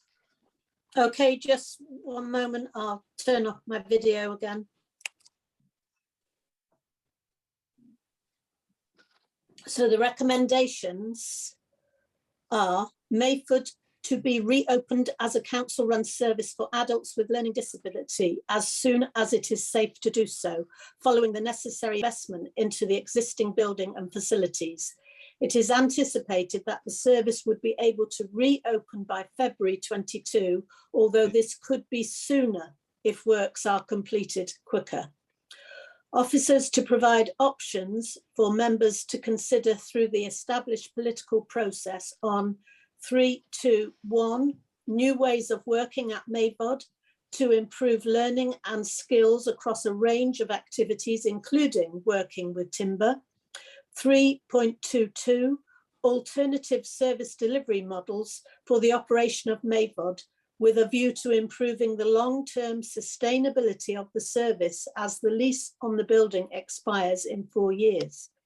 3.3, officers to establish a stakeholder group, including representative family members and individuals who attend MAVOD or their advocates, to ensure that they are fully engaged in the reopening of the service, along with the developing any future options for its operation. Thank you, Leader. Thank you, Bobby. That's very clear. Is there a seconder for that? Happy to second that, Leader. I can second it. Everybody in favour can just raise your hands, please. I take it who you've raised your hand. I haven't seen you for a while behind the screen. Is there anybody against? I'm still here, don't worry. That's good. Nobody against, is there? Yeah, that's good. That's passing. Can I thank everybody for their involvement in getting those recommendations to where they are? They're very clear, and hopefully it'll move MAVOD forward to the next generation. So diolch yn fawr am hwnna. Thank you. We'll move on to agenda item 7. This is the UK government levelling up the fund bid for approval for CLWYD West constituency. We are all by now familiar with the levelling up fund. We also have experience of knowing what and how to present a bid based on the submission that we provided in partnership with Wrexham Include South, which did end up as a success. This report is asking for your support to approve a bid for CLWYD West from Denbighshire's viewpoint. We are currently working with Conway and are aligning the bid from a thematic perspective. The projects in Appendix 1 have already been approved by local members on an individual basis, MAG as a group, as well as endorsed by the MP, which I referred to his comments and letter on page 31. I therefore do not feel there is any need to scrutinise the individual projects at this stage. But having said, this has been an intensive process, and working with members, Town Council and the MP has been crucial in the development of the bid to this stage and the emergence of the thematic approach required for submission.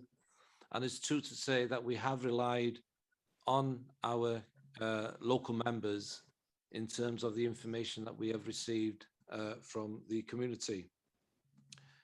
In this instance, if successful, this will be an investment of 10 million in Denbighshire for CLWYD West, which will have a significant impact, and in the words of the MP, will be transformational. Because of the tight deadline, the new way of working and the importance of getting this bid right, we have been pretty robust in terms of sticking to the agreed process. And I would like to thank all members for their participation and engagement, and also realism when some of the projects which have been put forward have not ended up in the Levelling Up Fund. That does not mean that it's the end of that particular project. It just means that it didn't qualify either for this theme, it wasn't quite ready, but we are working to make sure that those projects can develop for further and future funding avenues, which will definitely be arising. And I'd also just like to say at this stage as well, we already have a good relationship with Welsh Government and are already investing from different funding streams in the communities. In fact, I think the Welsh Government have confidence in our ability to deliver. And if this is an additional funding stream, okay, it comes from Westminster and not Welsh Government, I think we have to get ourselves in a good position to be able to invest in our communities from another funding stream as well, which might be resource heavy, but we are an authority which is proud of being close to our communities, and wherever the funding streams come, we will go after that to make those communities more resilient. And I think it's important to note that point at this stage. So in terms of how we've got to where we are, I'll now ask Emlyn or Gareth just to give you a finer detail of what it was entailed in the process, please. Thank you. Diolch yn fawr Arweinydd, Emlyn sy'n yma, bore da pawb. Diolch, mi na I fynd dros y broses I fyny rwan I gwir yn cynnwys y ffordd y gwnaethom ni sgorio'r prosiectau a'r manylion sydd wedi fewn i'r prosiectau hunan. Fel dywedoch chi Arweinydd, mi wnaethon ni weithio mewn ffordd gynhwysol iawn efo aelodau lleol, yn bwysig iawn I ni weithio efo'r aelodau yn agos ar y prosiectau yma o dan bwysau amser. Fel y dywedwyd, nathon ni ysgwennu I bob un aelod yn mis Mehefin I ofyn am syniadau prosiectau ac hefyd cysylltu efo'r cyngor tref Rhuthun ac hefyd gwasanaethau y cyngor sir I hunan hefyd. Yn dilyn y rhestr o brosiectau cafwyd, mi wnaethon ni wedyn sgorio bob prosiect ac o hynna'n broses oedd yn edrych ar ffactorau oedd yn enghraifft, oedd y prosiect yn gymwys, oedd o'n eligible ar gyfer y ffund I hun, a ellir ei gyflawni fo erbyn mis Mawrth 2024 o hynna'n bwysig wrth gwrs I wneud siŵr bod hynna yn glir. Ac hefyd oedd y prosiect yn disgynnol I fewn i'r them y byd, a mi ddoi at hyn yn y munud.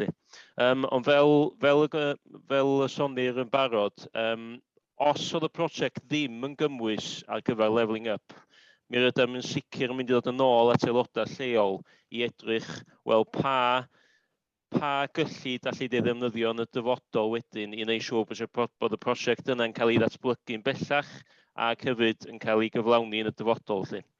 Felly hynna'n bwysig iawn I ni ddod egluro aelodau lleol bod hyn ddim y diwedd i'r prosiect yna a bod ni'n gefnogol i'r prosiect I symud ymlaen. Un peth oedd ni weithio'n yn agos iawn efo aelod seneddol ac aelodau lleol oedd datblygu'r them ar gyfer y byd. A fel mae'n dweud yn yr adroddiad, y them ar gyfer y byd yma oedd diwylliant a treftadaeth ac hefyd gwarchod a datblygu mannau gwyrdd yn y sir. Felly o'na them glir yn dod allan o'r byd I hun ar rhestr y brosiectau. Yn dilyn trafodaethau fel aelodau lleol, roedd angen wedyn datblygu yr achos busnes ar gyfer bob un o'r prosiect yna. A mae hynna wedi bod o lot o waith i'r swyddogion gweithio'n agos efo aelodau lleol I wneud siŵr bod gynna ni y costau danghosol ar gyfer bob un prosiect, bod gynna ni linell amser glir ar gyfer y prosiect, ac hefyd I wneud siŵr bod ni'n dilyn canllawia clir Llywodraeth Prydain i wneud siŵr bod gennym ni y siawns gorau i fynd i fewn i'r bid yna. Felly, oedd hi wedi bod yn broses eitha hir, ond gobeithio bod hynna'n setio allan sut dathon ni o'i chwmpas i. Dwi'n yn siŵr os di Gareth eisiau adio unrhyw bwynt pellach neu wbeth dwi ddim di gynnwys bore yma. Gareth, have you got anything to add, please? Diolch. No, thanks, Emma. I think you've covered everything there. Thank you. Okay, thank you both for that. Okay, I'll open to questions from Cabinet members, please. Bobby, please. Yeah. Well, just really, it's not so much a question.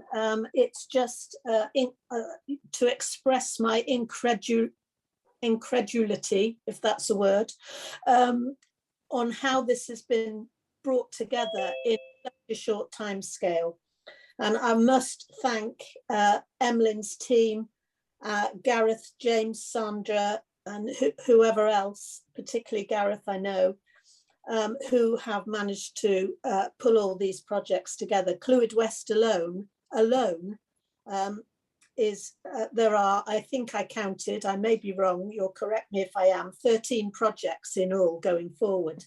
I'd also, say to David Jones, the constituency MP for here and Conway, without him deciding that Ruthingham district, if you like, would benefit to the tune of about £10 million from the Levelling Up Fund from the UK government, we would not have had this opportunity to bring forward these projects.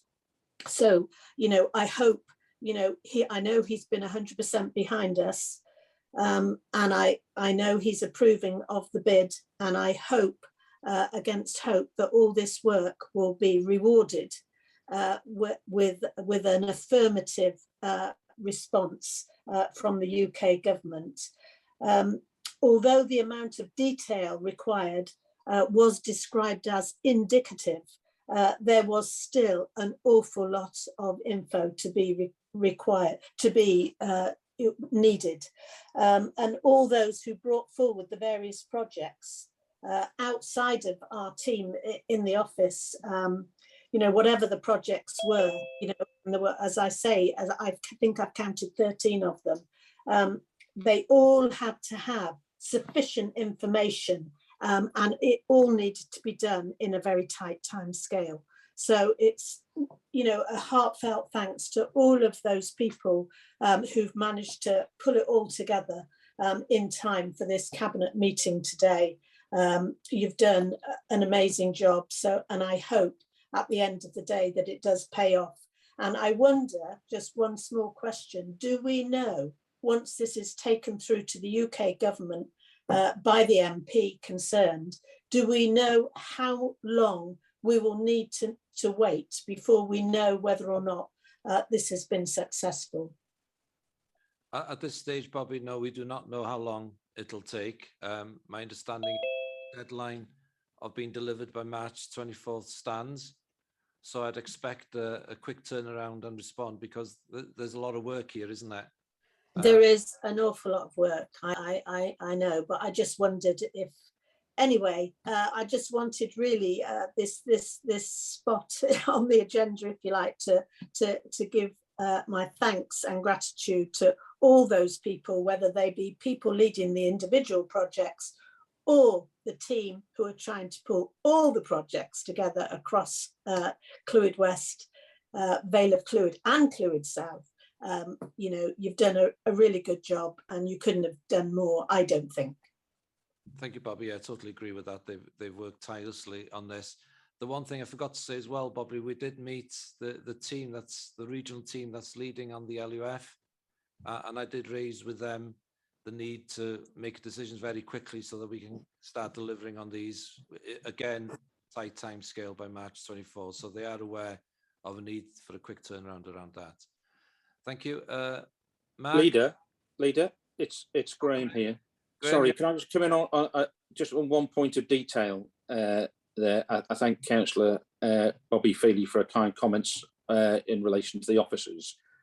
Just one point of clarity: the bid needs to be submitted to UK government by Denbighshire County Council. We are the submitting body, but what we require is the endorsement and support of the MP. It's not the MP that would submit the bid, as it were. It's down to us as the local authority to do that. Just for clarity, in case that was slightly sorry, misunderstood. I meant with his endorsement. Yes, yeah. No, Bobby, it was just a point of clarity. I'm sure you didn't, it was just the way it was said. I just wanted to make sure that was clear, that it's Denbighshire County Council submit the bid. And I say, but we do that with the endorsement, which we have of the MP. Thank you, Leader. Thank you, Graham, for that. Mark, please. Yeah, thank you, Leader. And obviously I've read the documents, and especially the letter off David Jones, the MP, and you know, yourself as leader, Graham as chief exec, and officers should give yourselves a pat on the back. It's a fantastic endorsement, and the process for Clwyd South, Clwyd West, and the Vale of Clwyd's been the same. And it's not often I agree with David Jones, but I will today on his description. Tremendous work.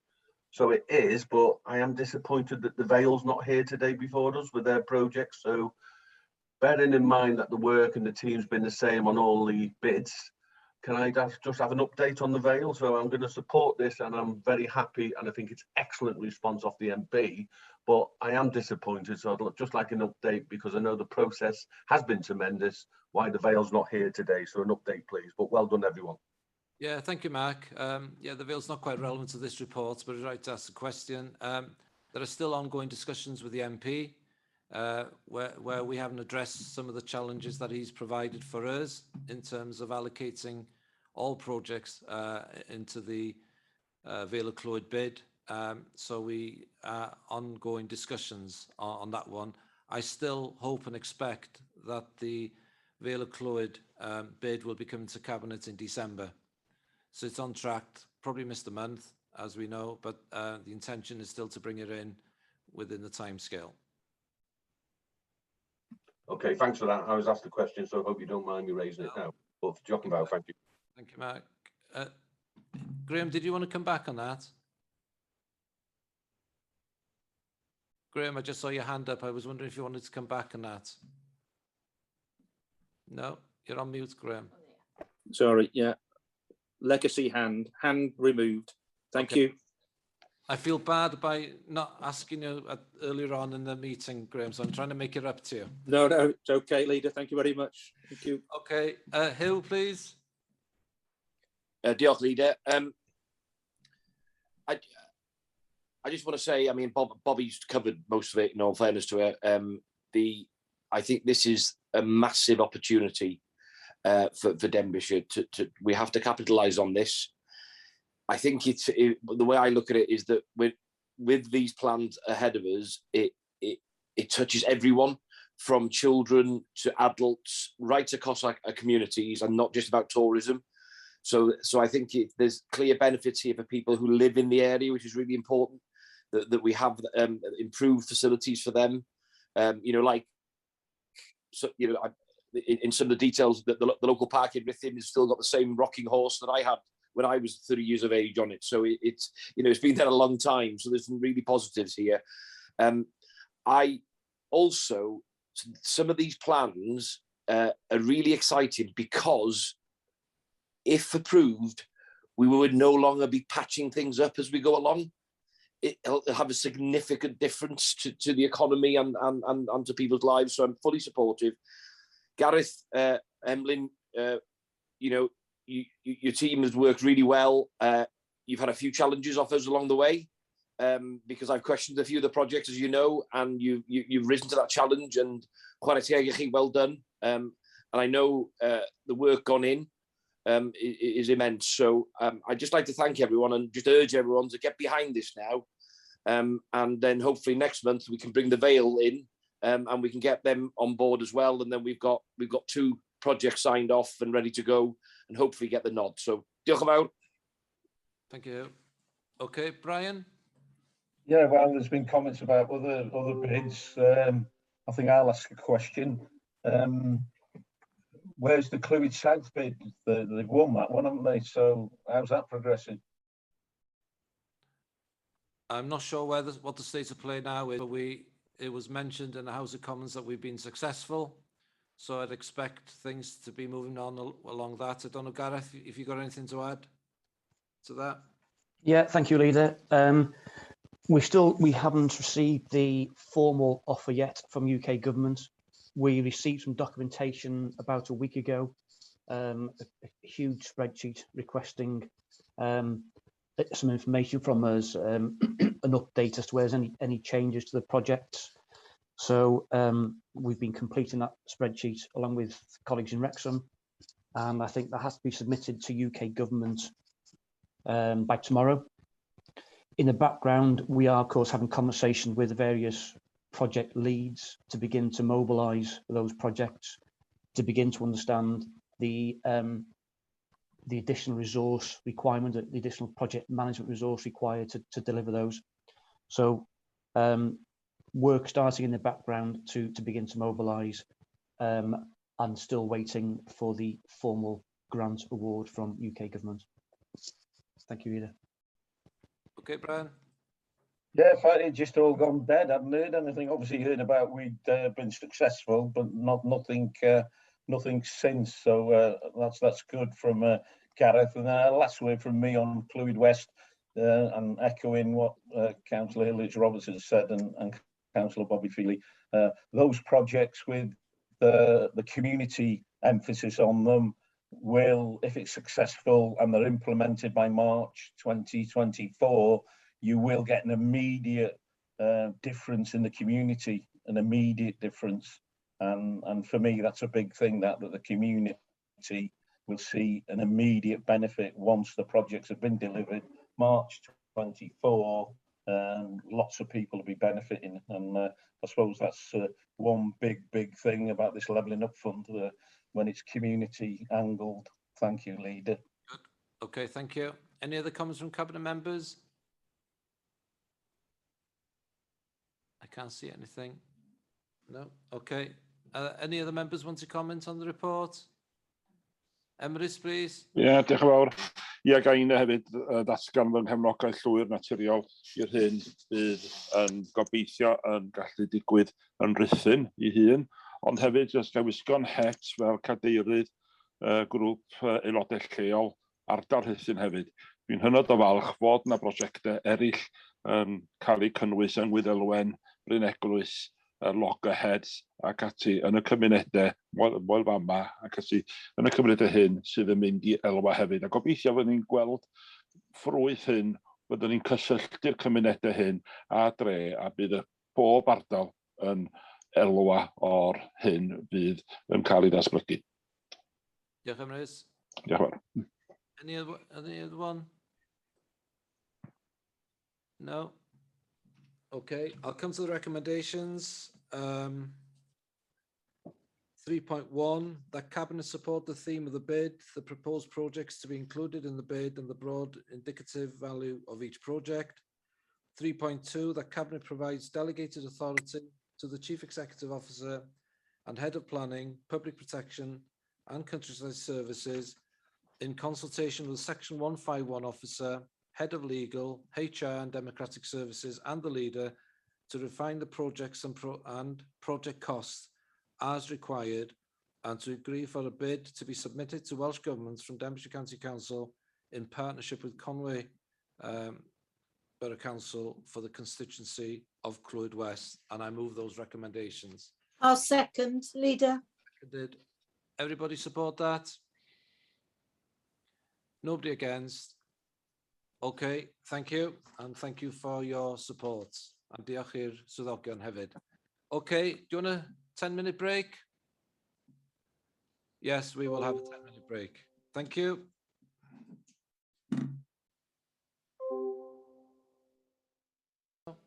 No, Yep.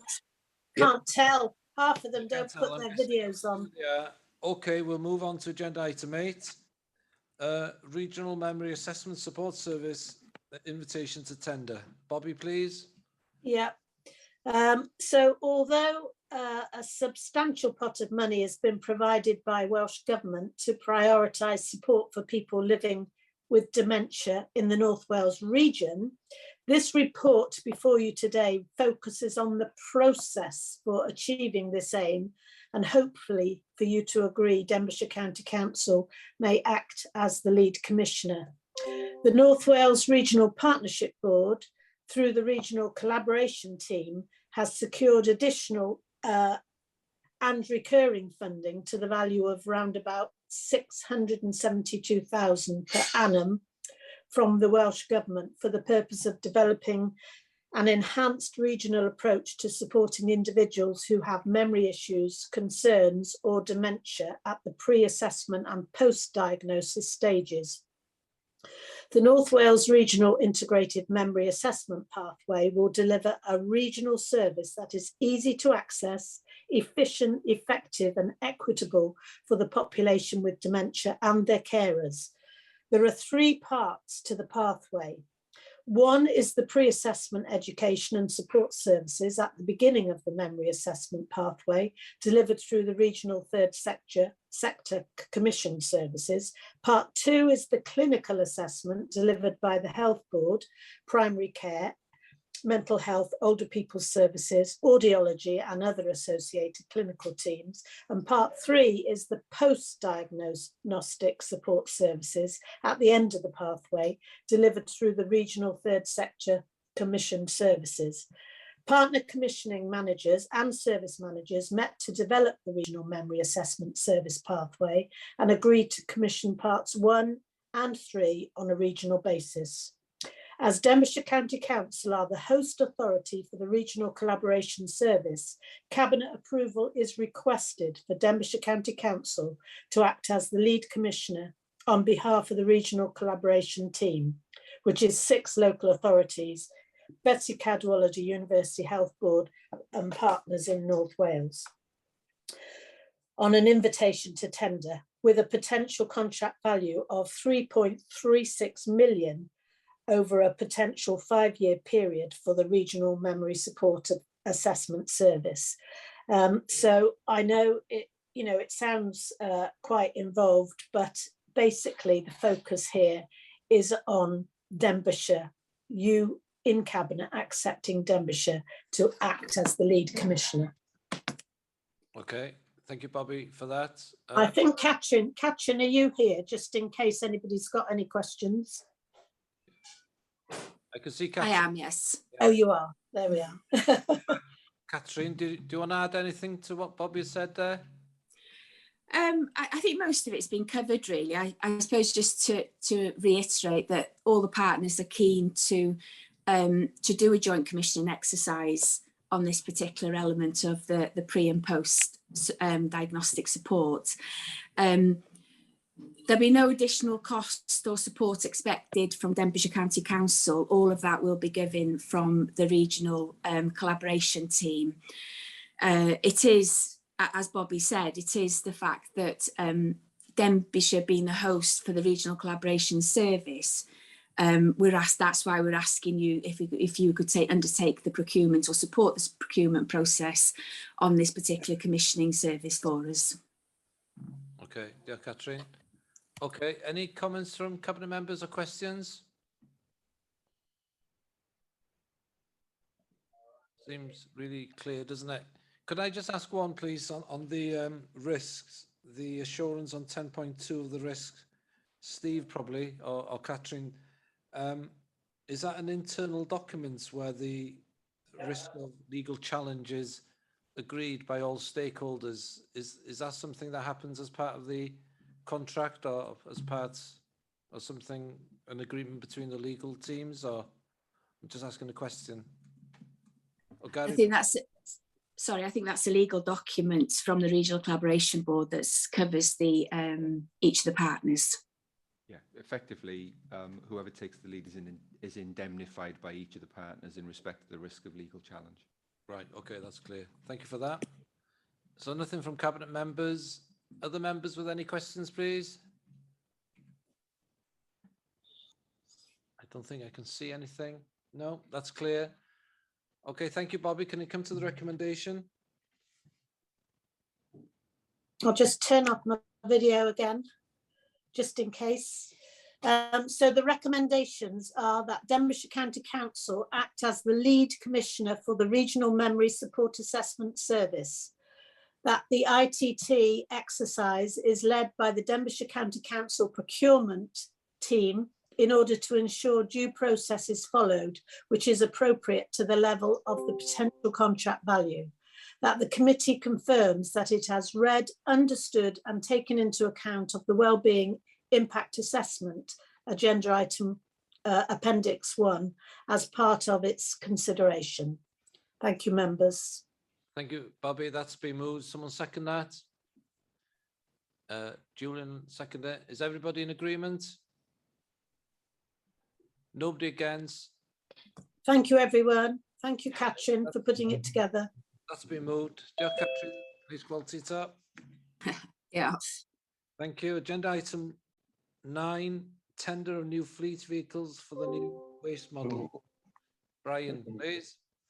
Hello, I'm still here. I might leave my camera on this time, see if it'll work. Yeah. Yeah, give it a go, Brian. Yeah. Okay, Brian. You've immediately frozen, Brian. That went well. Hello. How's that now? Coming through loud and clear. Testing. Veil of fluid. Yes. We can Veil hear of fluid. Leveling up fun. Testing. Can you hear me? We can hear you, Brian. Oh, you can hear you now. Yeah, good. Right, here we go then. So next one up then, item 9, the tender for the new fleet vehicles for the new waste model. Should be straightforward, this, but I suppose the whole new waste model project has developed into a pretty complex project as time has elapsed. We've actually had 43 board meetings around the project, and they haven't just been lip service meetings for meeting's sake. It's all been deep agendas and all high level stuff. But we're here this morning on the fleet side of the project, and we need to push out a tender as soon as we can to procure the vehicles that will support the new waste model. So the report that is in front of you details quite a bit of information. There is some obviously ongoing work that I've already alluded to, such things as the number of vehicles that we'll actually need. That needs to be finalised because the routing of the work has still got to be firmed up. And then we've got other items like how many electric vehicles do we actually need? We need to firm up on that. And the cost of electric vehicles is roughly 50% more than a diesel vehicle. We're in discussions with Welsh Government over the funding of the electric vehicles, but we need to see which way that all settles down and what funding we do get. So it's a complex project. There's an appendix 3 in the pack, which is the procurement timescale, which illustrates how tight it all is and why we need to move. We've actually got, going off on a slight tangent, a community scrutiny meeting on the 9th of December for the new waste model. I'd encourage all members to come to that on the 9th of December, Thursday the 9th of December, scrutiny committee on the new waste model. What I'm going to do now, further to this report being published, there has been a financial pressure that has come to light around the cost of the vehicles, which is referred to in the pack. And I'm sure most of us know what's been happening, not only with the cost of wood, metal, all of the commodities, but the price of the vehicles, whether it's personal vehicles, and certainly in automotive vehicles, the prices and the delivery time scales, they've all been affected by what's been happening globally.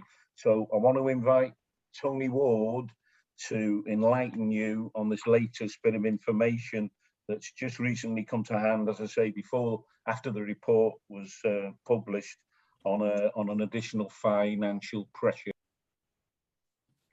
Over to you, Mr. Ward. Okay, thank you, Brian. Thank you, everybody. I'm having a message to say my internet connection is unstable, so I think I'll stop my video while I'm talking, if that's okay.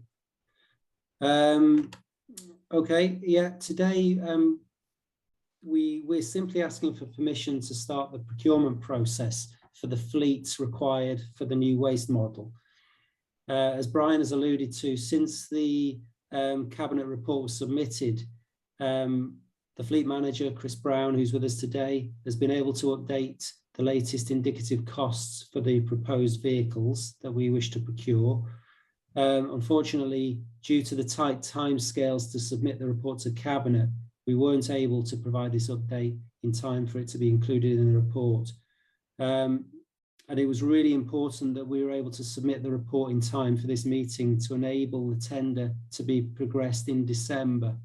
As Brian said, the manufacture and delivery times of vehicles have increased significantly recently, and we need to get this tender out ASAP to ensure that we have the new fleet in time to roll out the new waste model in the summer of 2023. So I will therefore provide that update verbally now. The updated cost estimates suggest a pressure on the fleet budget of around about £770,000. So that means that we have a budget for fleet in the project, which is about £2.554 million. And the indicative costs currently suggest that that fleet might cost up to £3.325 million.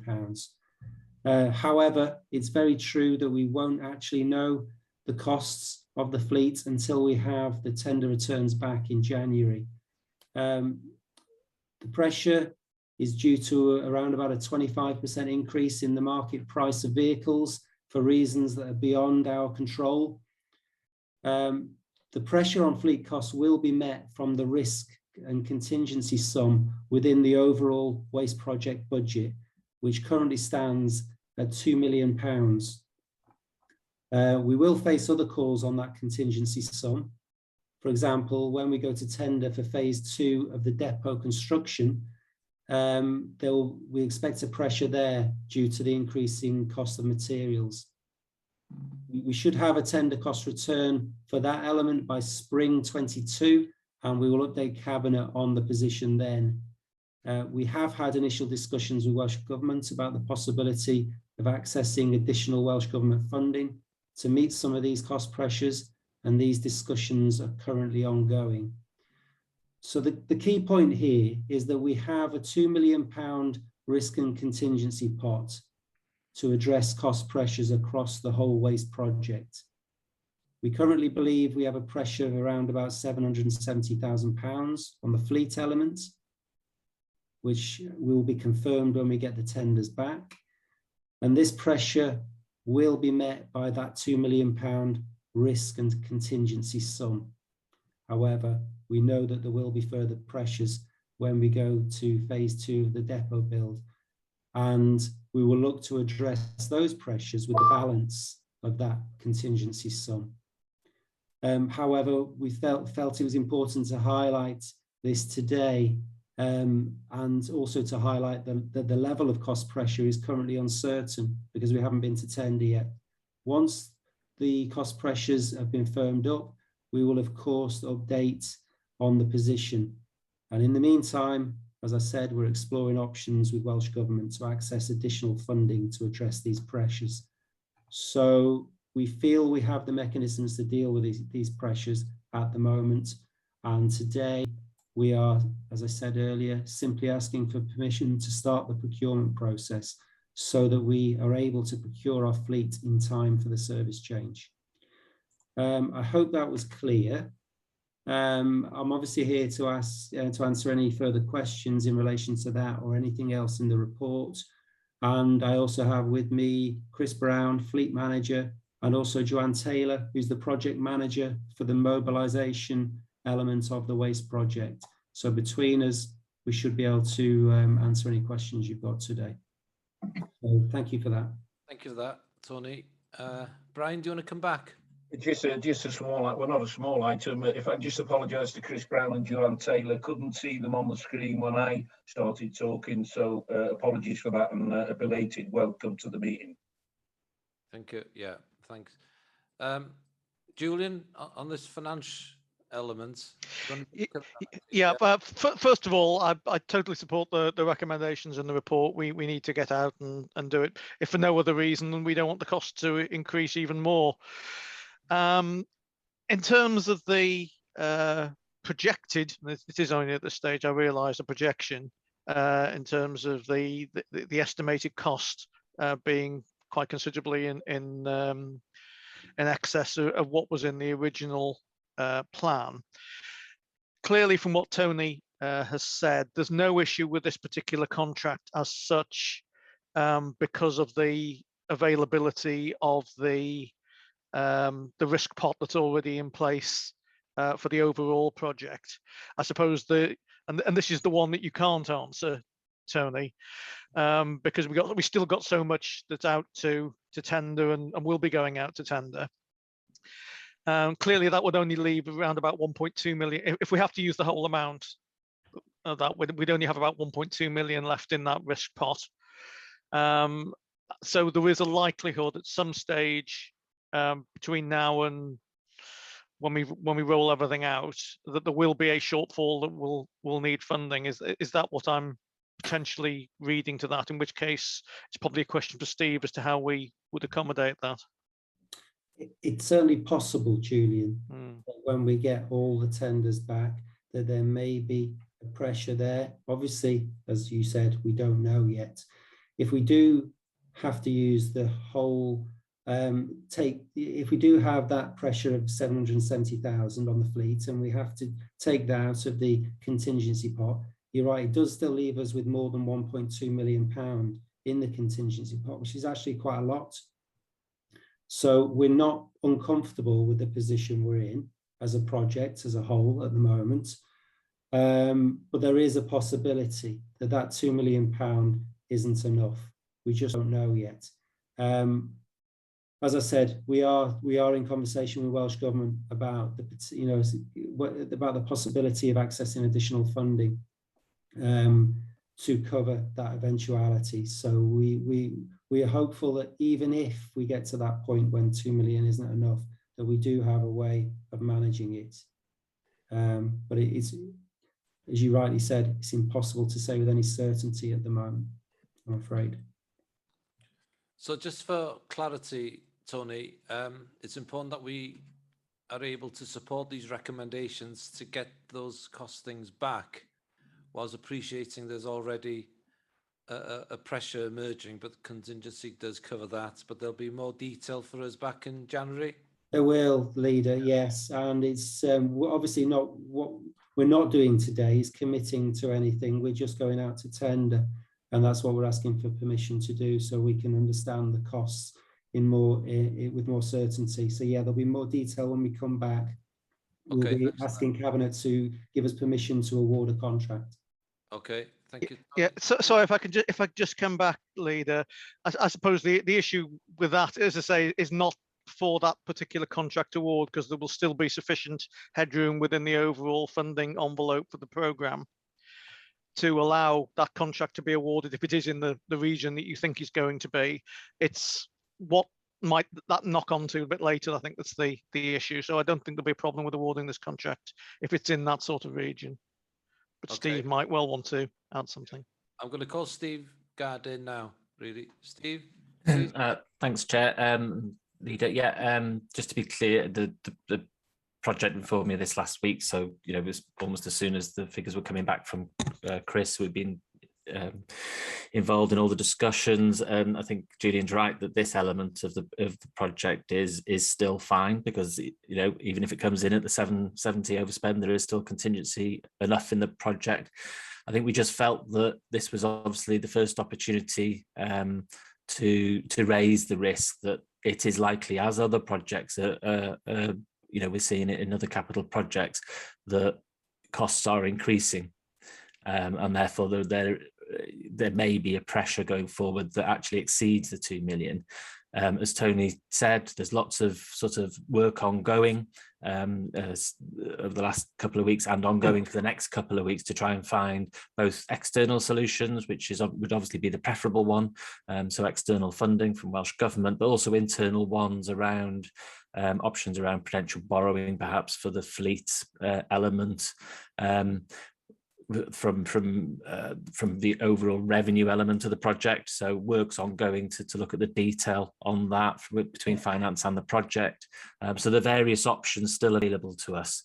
And it really is just, I think we just felt it would have been remiss of us not to just raise this as a risk at this stage, but actually for this particular contract, there is funding even at the 770 to cover it, but obviously there'd be no point doing it without the whole project being put into place. So that's why we felt it should just be raised at this meeting.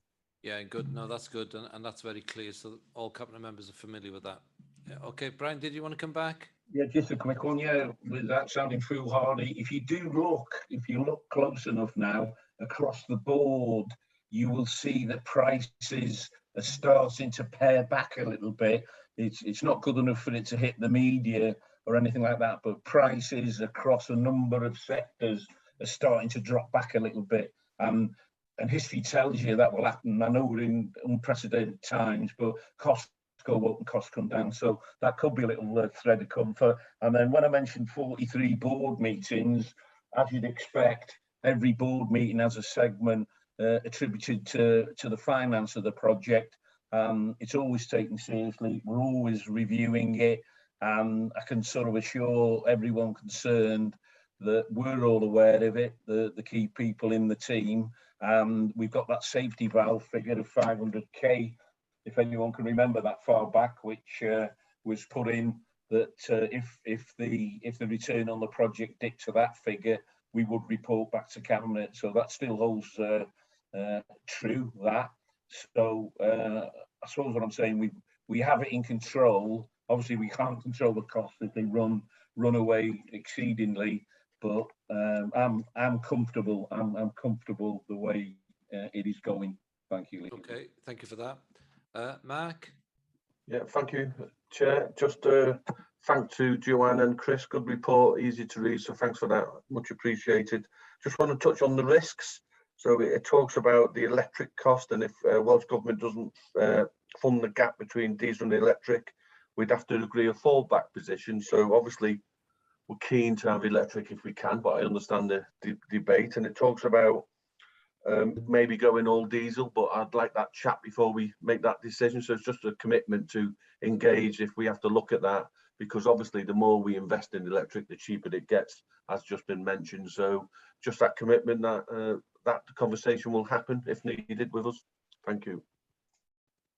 Just on that, Mark, yes, that it would be a last resort, I think, for us to consider not going electric if electric is a viable option for the fleet. We are committed to that. As a fleet service generally across the council, we have that electric first policy in place. So we will be doing everything we can to make sure that we introduce as much electric as we can within this new fleet. And if you just come back on that, I'm guessing in January you'll be able to update us further on that. Yeah, absolutely committed to that, Mark. Thank you. Okay. Any other cabinet members? No. Right. Members, any questions or comments on this report? It seems very clear that we need to go along with this, with the timelines we've got, and then work out the affordability of the whole project following the tendering process. Does that make sense, everyone? Yeah.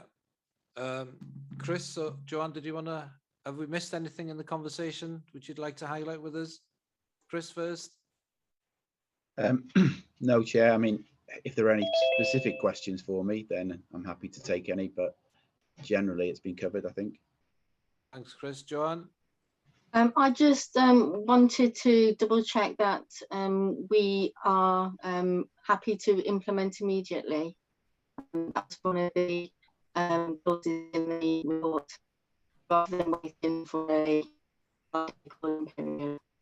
Okay, thank you, John. I think I got most of that. Gary, could you just respond to that, please? Yes, just to clarify for members that recommendation 3.3 is in there because ordinarily any decision made by Cabinet is subject to call-in and can't be implemented until the time period within which a call-in could be brought has expired. The Constitution does a paragraph of section, but rather these days 7.25, allow for decisions to be implemented immediately and dispensing with call-in where there's an urgent need to implement, and provided that there's a reason put in the report and the record of decision to record that, then that's perfectly okay in terms of the Constitution. So that's why that paragraph has been inserted at 3.3. Okay, that's clear, Joanne, from Gary there. Okay, no more comments on this? Oh. Right, Brian, can you take us through recommendation, please? Yeah, can do, Leader. Just a quick apology for once again mentioning the community scrutiny meeting on the 9th of December, Thursday. New waste model. It'd be great to see as many members there as possible to see where we've been coming down the tracks with it. I'm sure you'll find it very interesting. So the recommendations then, 3.1, that Cabinet grant approval to undertake the proposed tendering exercise. 3.2, that the committee confirms it is read, understood and taken account of the wellbeing and impact assessment at Appendix 1 and the fleet commissioning form at Appendix 2 and the timeline Appendix 3 as part of its consideration. 3.3, that the decision implemented immediately in view of the need for the invitation to tender to commence early December 2021 to ensure the goods are received in time for launch of the new service model. This is due to the current long lead times of vehicles. And finally, 3.4, a further report will be brought back to Cabinet in January 2022 for the approval of the subsequent contract award following the tendering exercise, which will also confirm contract management arrangements, tender costs and contract details. Thank you, Leader. Okay, thank you, Barry. That's clear. That's been proposed. Is there a seconder? Mark seconded that. Is everybody in agreement with the recommendation? Yeah, thanks. Nobody against. Okay, that's been moved. Thank you. Thank you. Agenda item 10, corporate plan updates, quarter 2, 2021 to 2022. Julian, please. Okay, thank you very much, Leader. I'll just do a very brief introduction, and I can see Yolo's here. So I'll ask Yolo a bit later to take you through some of the detail of the report. This is the quarter 2 update for 21-22 on the corporate plan. As I'm sure you're all aware, we're now nearing the end of the period for this particular corporate plan. So hopefully you'll all by now be familiar with the format that the report's in. In general, I think it's safe to say that we have delivered or will deliver, subject to some projects have been unavoidably delayed due to COVID, but they will deliver a little bit later than intended. The vast majority of the schemes that we planned upon. It has been an ambitious corporate plan, so it's no shame or anything on us that we've not been necessarily 100% in terms of delivery of all of the schemes. In fact, it's probably been quite good that during the course of the programme we have removed a very few of them because they didn't necessarily stack up as we'd originally intended. In terms of where we are on the overall programme, obviously, as I say, we're coming close to the end of the scheduled end of the plan. So as you would expect, we're going through a process of work in terms of determining the lessons learned and looking forward to the development of the next iteration of the corporate plan for the new council. As you'll see from the overall summary to the report, in terms of the measures, the 2 areas still remain as priorities for improvement. They're the ones that have been highlighted in reports for some time now, in terms of connected communities and young people. But if you look on the overall summary of the projects, they're all at a good or above level. The corporate plan board continues to monitor the delivery and is now monitoring the lessons learned and the getting towards the winding up of this corporate plan and starting up for the new one. So as an introduction, I think that's probably all I needed to say. I'll hand over to Yolo now to highlight some of the points and the actual detail of the report, please. Thank you, Julian. So thank you for that. It's as always, you take my best lines when you introduce papers that I write. So you've covered most of what I was intending to say. I would just add, I think, the priority for improvement areas that are highlighted in the report that have been priority for improvement areas for a long time.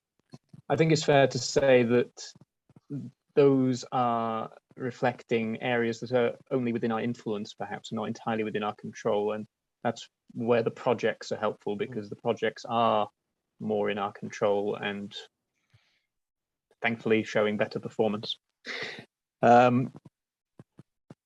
Anticipating that the leader might ask me, what are the weak areas, as he did last time, I was having a bit of a reflection this morning and just doing a skim of the report, really. And I think there's a few areas that still stand out, which are not a surprise.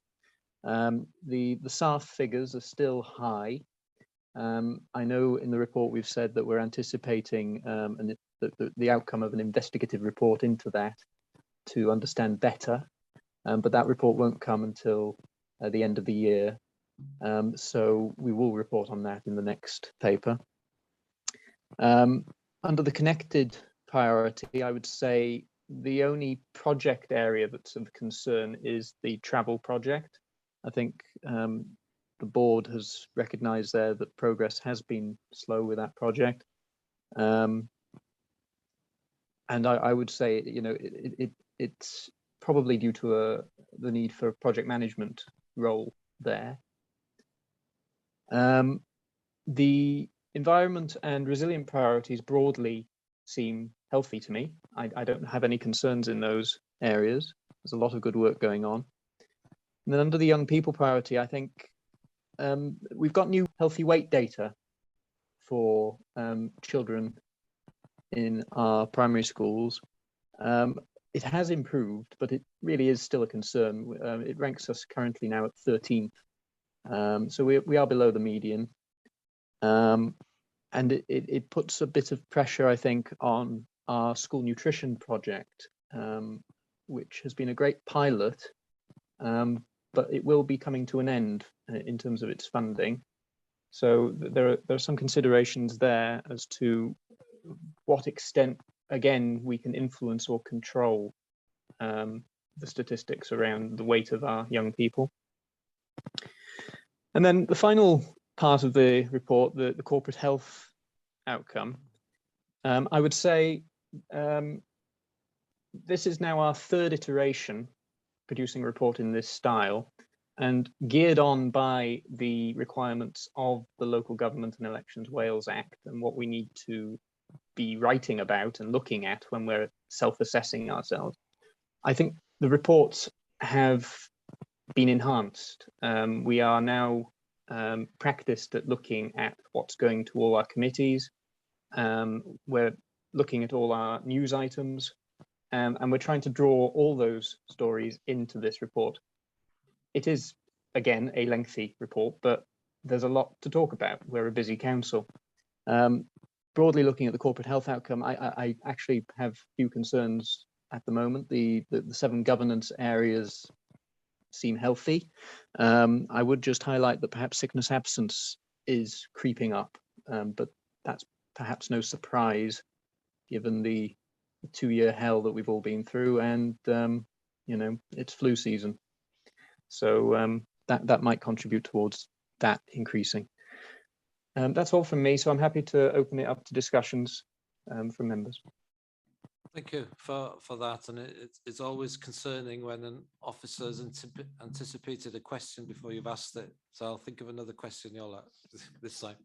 But just going back to Julian's point, yes, it was ambitious, and what was challenging about this, that some of the priorities weren't entirely in our hands, and that's what made it really even more difficult. But what's good about the corporate plan for me is that some of the priorities which we highlighted at the beginning of this council are still really relevant today.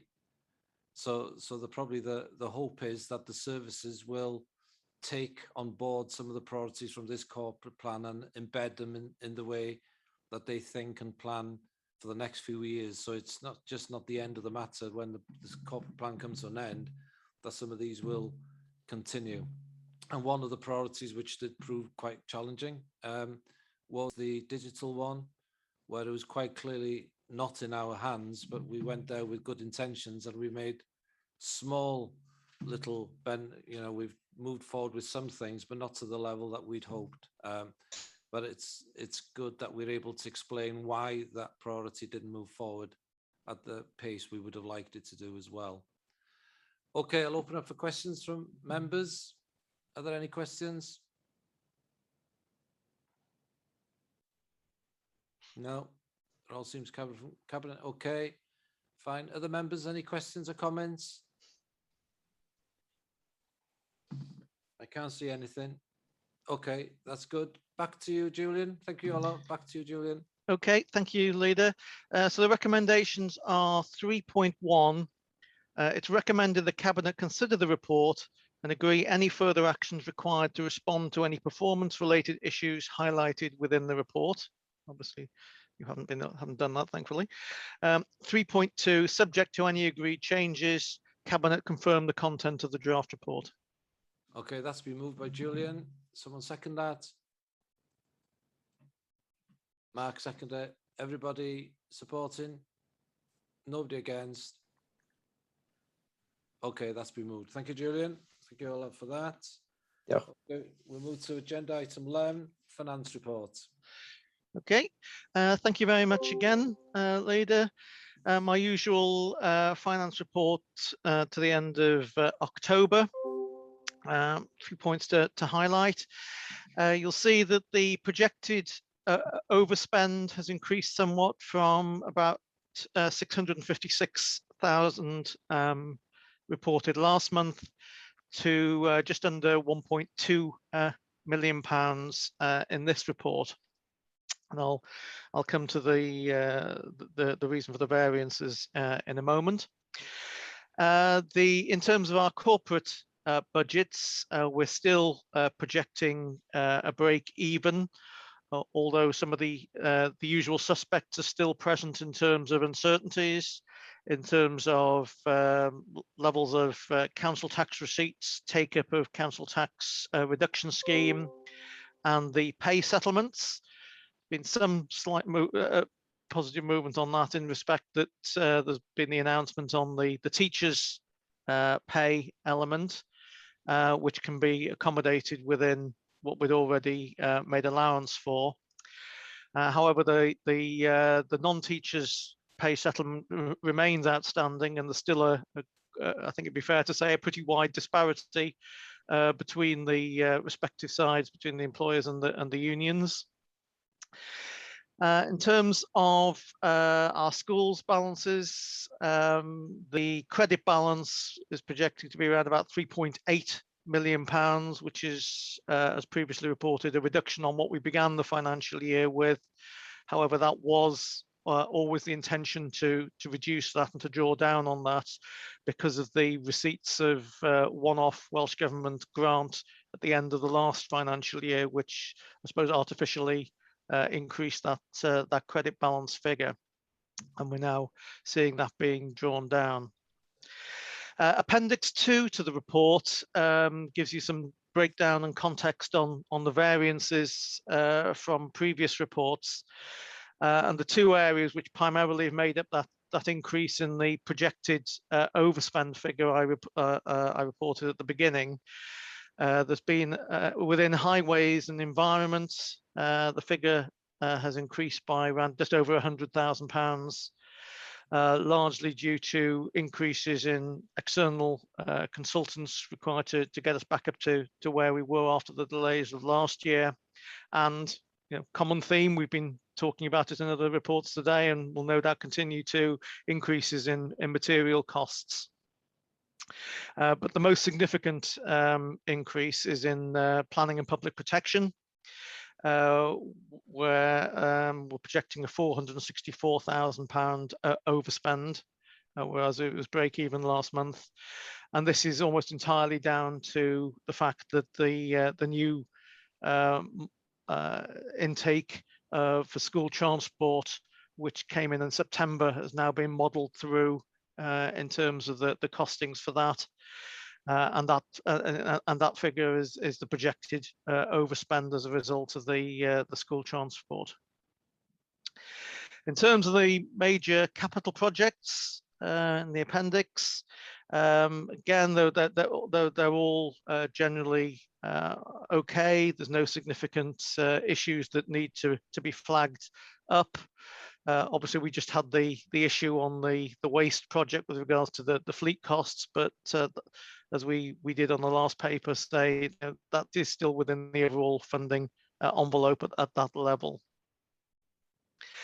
There's one other recommendation coming to you. There was a strategic investment group last year approved in principle the purchase of Llys Anwyl in Rhyl. A new business case was subsequently needed to be developed for that in order to provide 12 apartments for social rent, which would be entirely funded from the housing revenue account. And due to the necessary timescales on that, as you'll see in the report, it hasn't actually gone to a strategic investment group meeting. As we do in these circumstances, the members of the group were circulated by email with the amended documentation and asked to make any comments, and all of those who responded positively to continue with that. The actual full amended business case is in Appendix 5 and the WA in Appendix 6 to your report.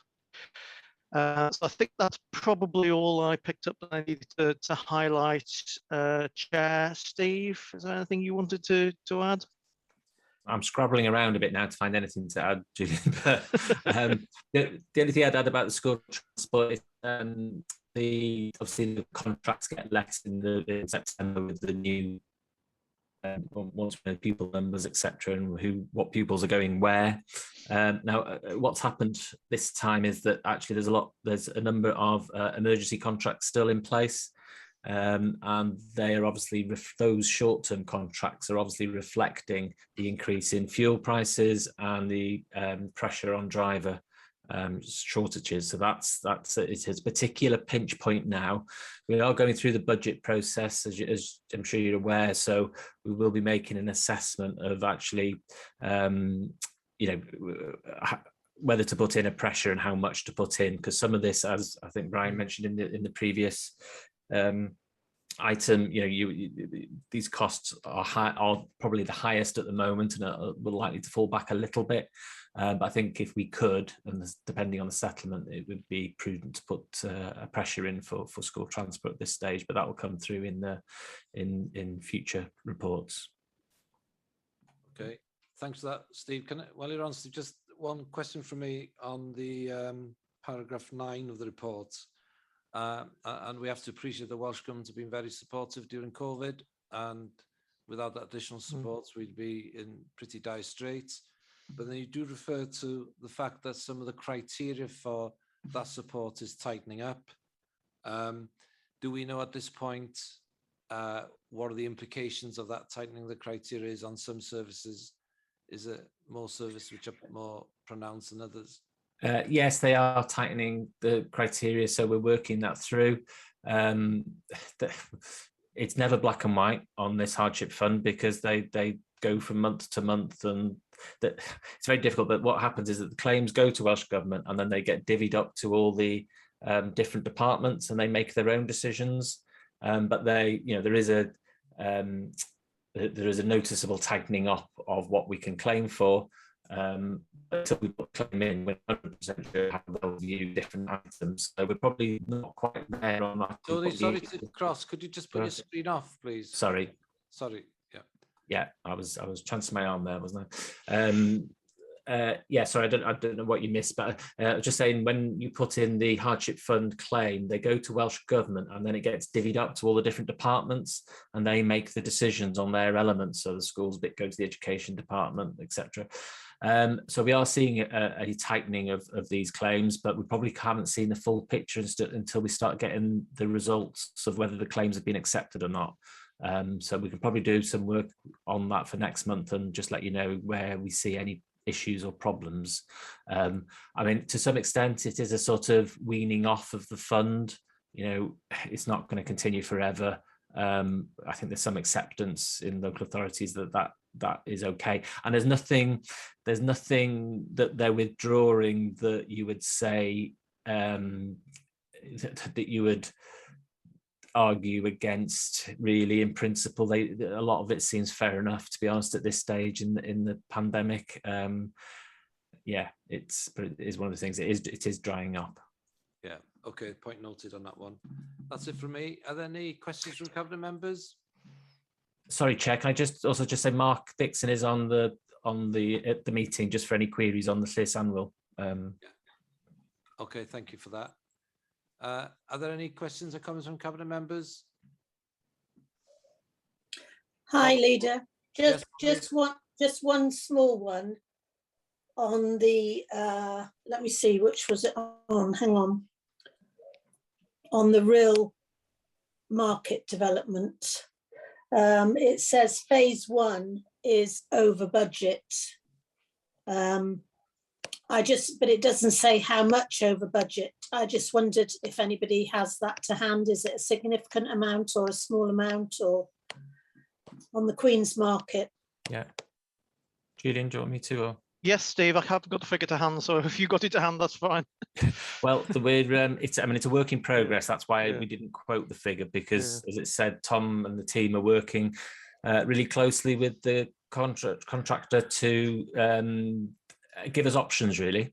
So it's likely that we'll come back to the well, first of all, to the Queen's Market Board, and we probably can get that cost down to within budget, but it might be a choice that we want to come back to cabinet with, where actually, do you want to value engineer that contract down, or do you actually want to put a bit more money in, so we do technically overspend, but we're actually putting a bit more money in to get a better product at the end? So that's where we're up to. So it's all sorts of things, like, for example, whether we put the pipes on the inside or the outside of the building.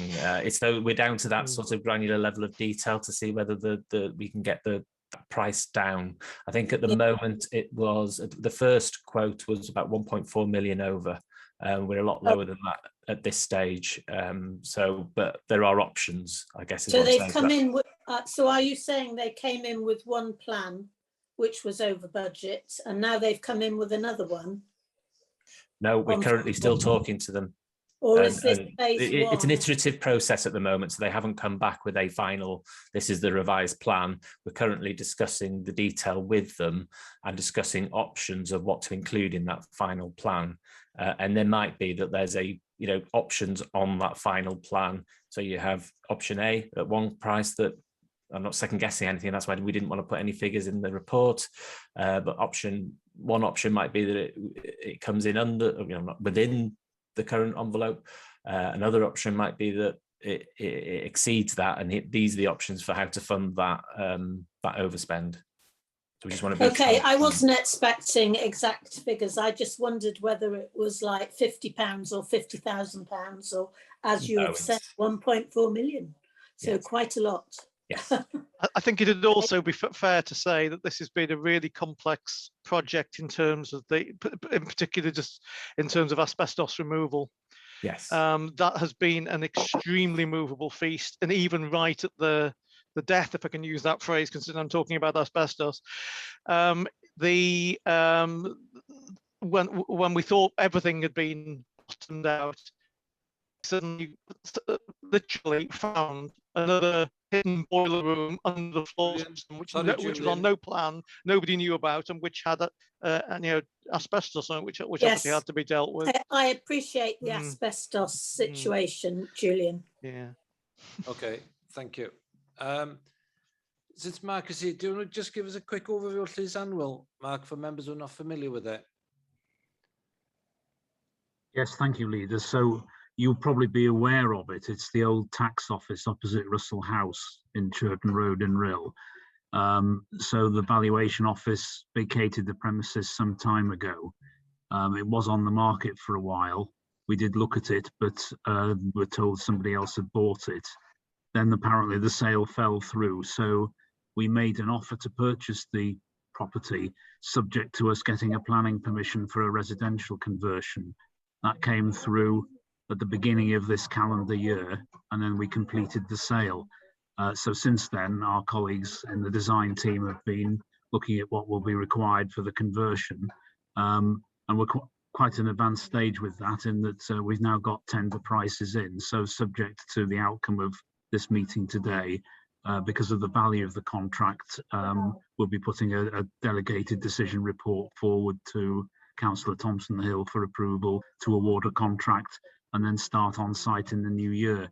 The intention is that the apartments will be fully accessible for older persons, and they'll be for social rent. Okay, that's clear. Thanks, Mark. That's helpful. Okay, Brian, were you there? Did you raise your hand, Brian? Yeah, I put it down. I heard Mark Dixon's voice and I dropped my hand. I was all calmed. All calm. That's good to know, Brian. Right. No more questions from cabinet members? No. Questions from other members? No. Okay. Julian, can you come to the recommendations, please? Yes, of course.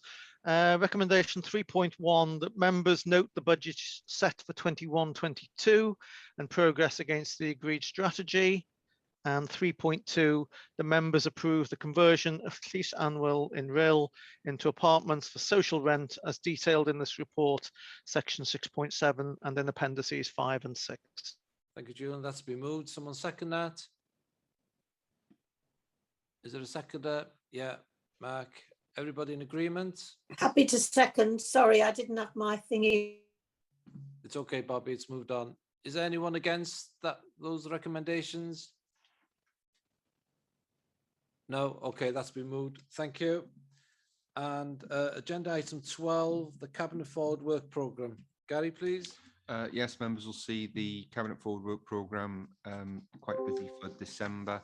There are, since the publication of these papers, 2 additional items for the work programme in December. That's a report on the Gypsy and Traveller Accommodation Assessment and a report on the establishment of the North Wales Region's Corporate Joint Committee. So they're both due to come in December. Okay, thank you, Gary. Anyone wish to add to any of that? No. Okay, that's good. Thanks, Gary, for that. And that's the end of Cabinet for today. Can I thank you all for your participation and involvement in the agendas, and see you next time. Diolch yn fawr i chi gyd. Hwyl.